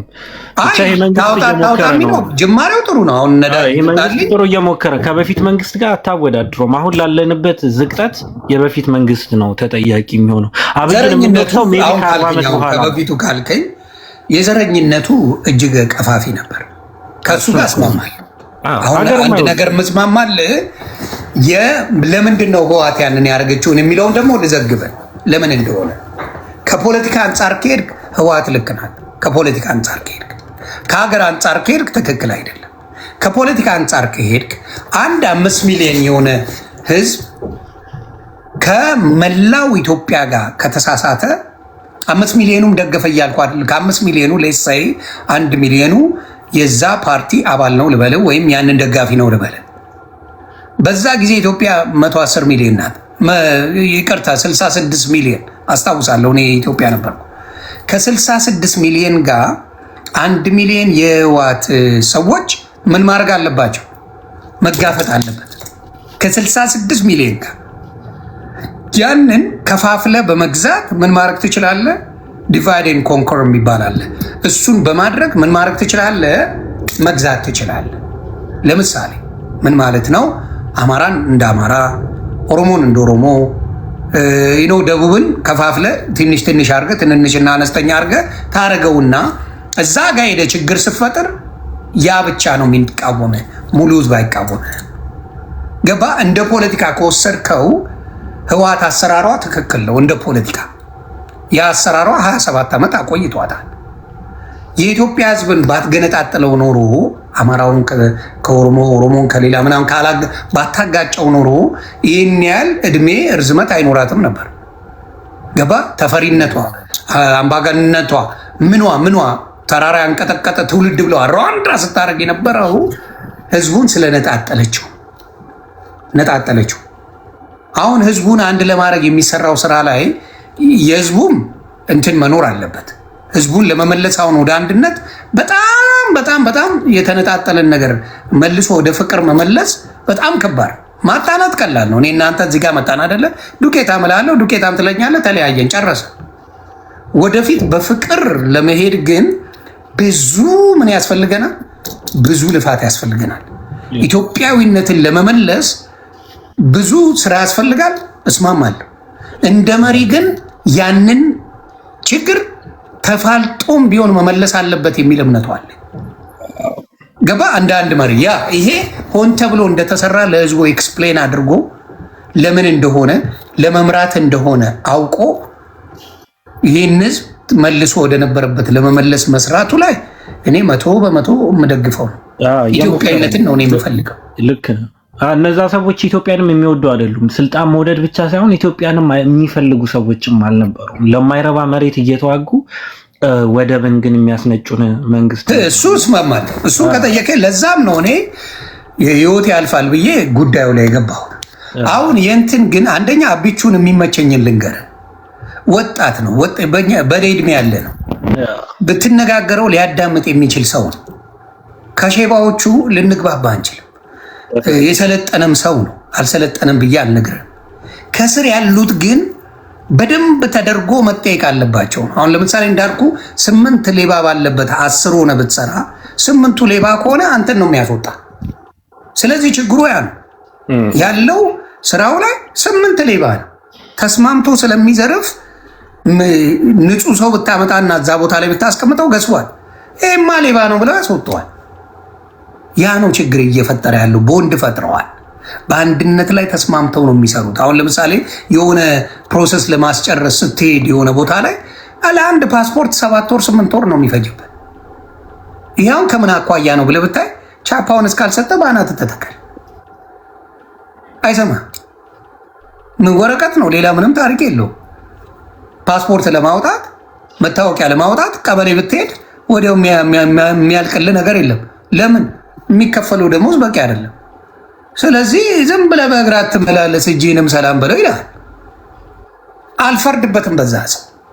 ስለዚህ ገስዋ ገንዘብ ትሰጠዋለህ፣ ከዛ ፕሮሰስን ይጨርስላል። ግን መንግስት እንደ መንግስት ማድረግ ያለበት አንደኛ በኢትዮጵያ ጉዳይ ላይ መሰራት፣ ህዝቡን አንዴ ማድረግ። ሁለተኛው እንዳልኩ ትልቁ የኢትዮጵያ የገቢ ምንጯ ምንድን ነው? ቡና እንዳልከው፣ ጤፍ፣ ስንዴ ምን ስለሆነ እዛ ላይ ቢሰራና ሞር ፎከስ ቢደረግ ከህዝቡ ጋር ገስዋ ነገሮች እየተሻሻሉ ይሄዳሉ ባይ። ምክንያቱም ሌላ ሀገር አይደለም የሚመራው የኢትዮጵያ መንግስት እንጂ ከጥላቻ የመጣ አይደለም። አቢቹ ወጣት ባይሆን እፋለጠው ነበር። ወጣት ነው፣ የሚሰማ ነው። እርግጠኛ ሆኜ እነግርሃለሁ፣ አቢቹ ይሰማል፣ በደንብ ይሰማል። ግን ይሄን ማስተካከል ይችላል። ማስተካከል የሚቻለው ደግሞ በመሃል ያለውን ይሄ የጥላቻ መስመር መሰበር አለበት። እንክት ተደርጎ መሰበር አለበት። ያ ከተሰበረ በሚገባ በተለይ የኑሮ ውድነት፣ የነዳጅ ውድነት ምናምን ህዝቡን እንትን ማለቱ ከባድ ነው ብዬ አስባለሁ። እሱ ነው የምለው። አንተም ብልጽግና ነህ ማግኘት ያው ነው። አብይም የሚለው እኮ እሱን ነው። አንተ የምትለው አብይም የሚለው አንተ የምትለው ነው።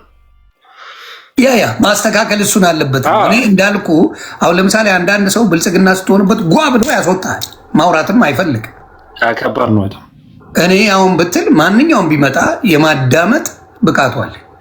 አዳምጣለሁ። ለምን? የተለያየ ሀሳቦችን ማስተናገድ። ስለ አንድ ሀገር ነው የምናወራው። አንተን አግልዬ ስለ ዲሞክራሲ ማውራት አልችልም። ይሄ ነው አሁን የሚደብረኝ። አንዳንድ ቦታ ላይ የብልጽግና ሰዎች ሲመጡ ሊያወሩ አፋፋቸውን ብለው የሚያባሩ። ታዲያ አንተ ዲሞክራሲ ከሌለ እኔ ስለ ዲሞክራሲ ማውራት አልችልም። ምን ብለህ ነው ማወራ? ነገ ብትመጣ አንተ ልጨፈጭፈኝ ነው ማለት መስማት አለብኝ። እና ይሄ ነገር መስተካከል አለበት ብዬ አስባለሁ። ያንን ነው። ሌላ ሀሳብ አለ? ያ ነገር መስተካከል አለ። የተለየ ሀሳብ የለኝም። እኔ ስላገኘሁ ደስ ብሎኛል። ኧረ ይመችሽ። ብልጽግናን እንዲመርጡ ንገርልን። ሰምታችኋል? ብልጽግና ሌላ ማን አለ የሚመረጥ? አሁን አለ እንዴ? በምርጫ ማን አለ ተወዳዳሪ አለ? ስለሌላ ፓርቲ ብዙ እውቀት የለኝም፣ ግን ይኖራሉ። ጩልሌው ምናምን የሚባል ፓርቲዎች አሉ። ጩልሌ ጌመሩ አለች። እሱን እኔማ እሱን ነው የምመርጠው። አብረን ጌም እንጫወታለን።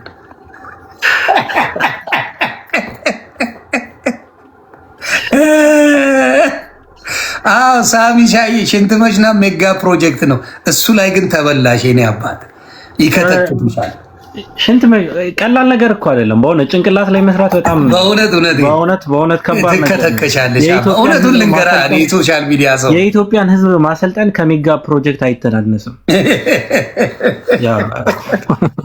ለሌሎችም አስበላሽን። አሁን የኤርትራ ወንድምና እህቶች ስለ ፖለቲካ ሲኖሩ ምን ይሉን መሰለህ? ብቃታችሁ ሽንት መንገድ ላይ መሽናት አቆማችሁ። ፕሮጀክታችሁ ስለነሱ አሪፍ ነገር ተናግረህ አስመጣ። የኤርትራን ህዝብ የማታገኝበት ዩኒቨርሲቲ ብቻ ነው ብለሃልና ስለነሱ ብዙ አንተነከው እና ግን በጣም ሌሎቻችሁም አሁንም የምለው ፕሊስ የነዳጁን ነገር መንግስት መፍትሄ ቶሎ አምጡ። ምክንያቱም በትራንስፖርት የሚተዳደሩ ሰዎች አሉ። የትራንስፖርት ስራን ሰርተው እንደገና ስራ መሄድ አይችሉም። ምናምን ስላለ በጣም በሚቻል አቅም ነዳጅ በሚቻል አቅም ያ ለዛም እኮ ነው አሁን ኢትዮጵያ የመጀመሪያ ሀገር ነች ይሄ ኢንጂን ያለውን መኪና ባን በማድረግ እና ወደፊት ደግሞ ሜቢ ሙሉ የፐብሊክ ትራንስፖርቴሽን በኤሌክትሪክ ይሆናል። ከዛ ከነዳጅም ችግር የምንገላገልበት ጊዜ ሩቅ። የኤሌክትሪክማ ፍንቴክ በላችሁ እኮ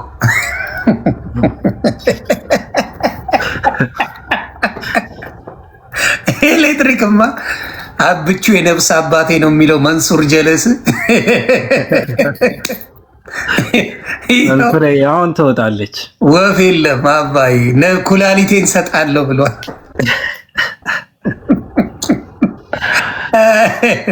አይ እኔ አሁን ብትለኝ እግዚአብሔር ምስክሬ አብይን መጥላት አልችልም። አሮን ነው ዋይ ወጣትነቱም ይመስለኛል መሰለኝ ምናምን ያዳምጣል። ብዙ ጊዜ ያልኳቸው ነገሮች ተፈጽመው ስላየው አብቹን እኔ ጥላ ብትለኝ መጥላት አልችልም። ከስሩ ያሉ አባ ግን ወሮ በላ ሌቦች አሉ። ልክ ነው። በጣም በጣም በጣም አስቀያሚ ሌቦች እንዳሉ መናገር ይችላሉ። ለመሰለ ልጠላውም አልችለው። አማራን ይጠላል ለማለት ከፈለግ ሚስቱ አማራ ናት፣ አቅፏት የሚተኛው ልጆቹ አማራ ናቸው። ይሄ አይችልም መጥላት አይችልም። እስላምን ይጠላል ብትለኝ እስላም ፋሚሊ አለው። ኦርቶዶክስ ይጠላል ብትለኝ ኦርቶዶክስ ፋሚሊ አለው። ጴንጤ ይጠላል ብትለኝ ጴንጤ ፋሚሊ አለው። ስለዚህ በሁሉ የተከበበ ነገር ስላለው እንደው ማዳመጡ መጮሁ ላይ ሳይሆን ማዳመጡ ላይ ብንሄድ ብዙ መግባባት እንችላለን ብዬ አስባለሁ። ቅድም እንዳልኩ ነው። ልክ የሽንቱን ፕሮጀክት የኢትዮጵያ ሕዝብ ላይ እንደሰራው ጉቦንም ሙስናንም የሰው ጭንቅላት ላይ እሱን አይቻልም። ለመሰለ መኖር አልቻለም። ሕዝቡ መኖር አልቻለም። አሁን ለምሳሌ የመንግስት ሰራተኛ ሆኖ አዲስ አበባ ላይ የሚኖር 10,000 ብር የሚከፈለው ሰው መኖር አይችልም። ጉቦ መቀበል አለበት። እሱን መንግስት ማስተካከል አለበት። እነዛ ከስራ ይባረሩ ማለት አይደለም በጭራሽ።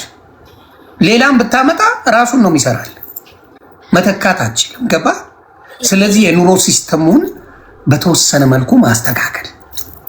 አሁን እዚህ ሀገር መክዶናልድ በርገር ሰርተ መኖር ትችላል። በርገር ቤት ሰርተ መኖር ትችላል። አሜሪካን ሀገር ገባ? ተከራይተ በአቅም መኪና ገዝተህ ከአሜሪካን ጋር ማወዳደር የለብህም። ኖ ኮምፔር እያደረኩ ሳይሆን ልነግርህ ነው። ስራ ሰርተ ለትራንስፖርት ራሱ የማይበቃ ይሆናል። ስለዚህ እነዛ ሰዎች ጉቦ ቢቀበሉ አልፈርድባቸው የላቸውማ። ገባ? ከዛ መንግስት ያንን ሲስተም ማስተካከል ቢችል ባይነኝ እንጂ እንደገና ሌላ መተን ሌላ ዝባዝንኪ ሌላ ምን በጣም ከባድ ሌላ ነገር እንደገና መንግስት ኢትዮጵያ ላይ ተቀያይሯል ሚሊዮን ጊዜ በሆነ ባለው ላይ ቀጥቅጠንም ተችተንም እናስቀይር እንጂ ሀሳባቸውን 10 መቀየሩ እሱን ደጋፊ አይደለም። ሌላም ቢመጣ መቃወማችን አይቀርማ። የተሻለም አይሰሩ ባለው ላይ የጓገጭ እያልን ማስተካከል አለብን ብዬ አስባለሁ። እየተቸንም ምንም እያልን ቢስተካከል ጥሩ ነው ባይነኝ እንጂ ፐርሰናሊ እንዳልኩ እኔ ብልጽግና ዮኒ ማኛን በፍጹም ጸዴ መንግስት ነው። አይ እንደሱ አልልሽም። እኔ እንደ ህዝብ እንትን ያለበት ሚስቴኮችን ማስተካከል አለበት ባይነኝ። እየሞከረ ነው። የኢትዮጵያ ችግር በጣም ስር የሰደደ ነው። በየቦታው ቀላልም አይደለም፣ በጣም ከባድ ነው። የኢትዮጵያ ህዝብ ውስብስብ ነው። እሱን እስማማለሁ ከአንተ ጋር። ስንት ብሏል? አንተ በርገር በል ግማሽ ሌትር ውሃ 50 ብር ገብቷል።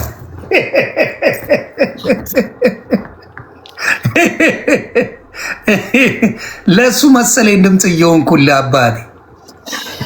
እሱ እኮ እንዲስተካከል እሱ እንዲቀንስ እኮ ነው ድምፅ የሆንኩት። አለበለዚያማ እኔም በልጽጌ ተገላገላለሁ። ለራሴ ከሆነማ ብትበለጽግ ነው እንደውም ለራሴ ከሆነማ ብበለጽግ ነው የሚያዋጣኝ። ብዙ ሰውም ስለሚያይክ እኔማ አቢቹ ማለት ነው የሚያዋጣኝ። ለእኔ ከሆነ ለዮኒ ማኛ ከሆነማ በልጽጌ የእንትና ምን የበርገር ሂሳቡን አላውቀው የእንጀራ ሂሳቡን አላውቀው። ምን አገባኝ? እነሱ ነው የሚከፍሉት። ስለዚህ እንደዛማ አይሆንም። ግን እንዳልኩ አቢቹ ይሰማል። አቢቹ ያዳምጣል፣ በደንብ ያዳምጣል። መፍትሄ ሊያመጣ ይችላል፣ በደንብ ይችላል።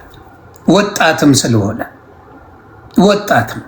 ስለዚህ ፕሊስ የነዳጁንና የኑሮ ውድነት ምን አይነት መፍትሄ ሊመጣ እንደሚችል እንደው መንግስት ቢያስብበት ጥሩ ነው ባይ ነኝ።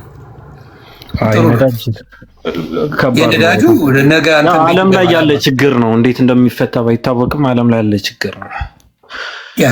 የኢትዮጵያው ደግሞ በጣም ባሰ። የኢትዮጵያው ባሰ በጣም ከባድ። የኤሌክትሪክ መኪና ያላችሁ እግዚአብሔር አውጥቷቸዋል አለ ኢትዮጵያ ላይ ብዙ አለ። ሲጀመር ባን አድርጎ የለ አብይ እኮ ባን አድርጓል። አሁን እሱ አሪፍ ነገር ነው፣ በተለይ ለኢትዮጵያ ለፖሊሽንም ለምንም። አሁን ካሊፎርኒያ ላይ ብዙዎቹ የሚነዱት የእንትን መኪና ነው ገብተዋል። ኤሌክትሪክ መኪና በጣም ይነዳሉ። ግን ምርጫ ነው እዚህ ሀገር። ኢትዮጵያ ላይ ግን ትክክል። እኔ አሁን ደግፋለሁ የኤሌክትሪክ መኪና ሞር ቢገባ ጥሩ ነው ብዬ አስባለሁ። እና በርቺልኝ አባ። በቃ ለህዝቡም መልእክቴን አስተላልፍልኝ። የዜግነት ግዴታቸውን ብልጽግናን በመምረጥ ግዴታቸውን ይወጡ። ካድሬ ነሽ እንዴ? ሁላ ሰዓት ታዲያ የምለፈልፈው ማን ከፍሎኝ ነው? ይመቼ። ብልጽግና ከፍሎ ነው? ይመቼ ነው አባት። ይሻክል እንዴ? ይሞታል እንዴ? ይሞታል እንዴ? የሚያዋጣው እሱ ነው።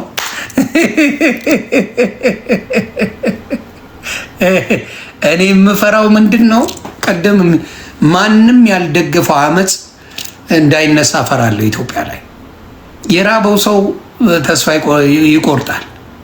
እውነቴን ነው የምናገረው። የራበው ሰው በጣም ተስፋ ስለሚቆርጥ ያልታሰበ አመፅ ሊፈጠር ይችላል።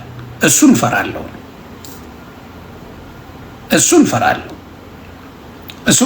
አሁን ለምሳሌ ከአማራ ጋር ያለውን ነገር እያስተካከሉ መሄዳቸውን እየደገፍኩ ነው። የአማራ ፋኖች በቃ ከጸብ ወደ ፍቅር አብረን ያለውን ችግር ለአማራ እንፈታለን የሚሉ በዚህም በኩል ያሉትን በዛ በሁለቱም ያሉትን ጥሩ ሰው ባመነበት። ስለዚህ አማራ ወንድሞችና እህቶች ፋኖ የነበሩ ለአማራ በደንብ ሲታገሉ የነበሩ አይ በድርድር ነገራችንን እንፍታ ለሚሉት እኔ ደጋፊያቸው ነኝ። ምክንያቱም ከጦርነት የሚመጣ ነገር የለም። እኔ የህወሓትንና የኢትዮጵያን ጦርነት ያየ ድጋሚ ጦርነት አይመኝም እና እንደዚህ ተደርጎ አንደርስታንድ በምትችለው መጠን እየኖርክ ነው። ከሞት ከተረሳለህ። አሁን ለምሳሌ ናሁሰናይ ተረሳ፣ ወንድማችን ረሳችሁት። ዋጋ ከፈለ፣ ረሳችሁት።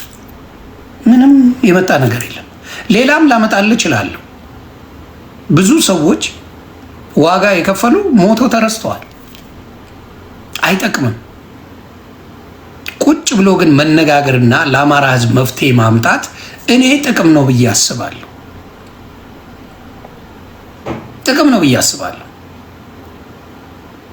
ተግባባ? ጥቅም የአማራ ህዝብ ቢኖር ነው የሚጠቅመኝ ከሚሞትብኝ። እየተቸገረ ቢኖር ይሻለኛል።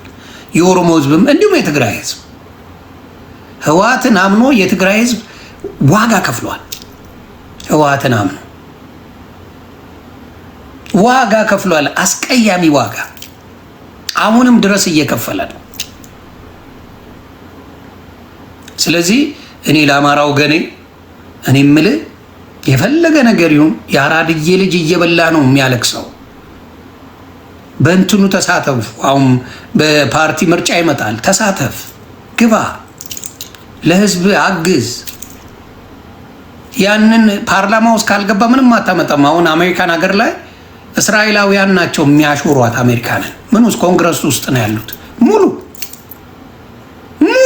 አብዛኛው ኮንግረስ ውስጥ እስራኤላዊ ነው ያለው። ከዛስ አቅም አለ። ስለዚህ የአማራ ወንድምና እህቶቼ እኔ ፓርላማ ቢገቡ ነው የሚሻለኝ። እንዲሁም የአዲስ አበባ ልጅ ፓርላማ ቢገባ ደስ ይለኛል። ካሙዙ ከገባ ሌሎች ጀለሶች መግባት አለባቸው ብዬ አስባለሁ። ቢገቡልኝ ይሻለኛል ፓርላማ ውስጥ።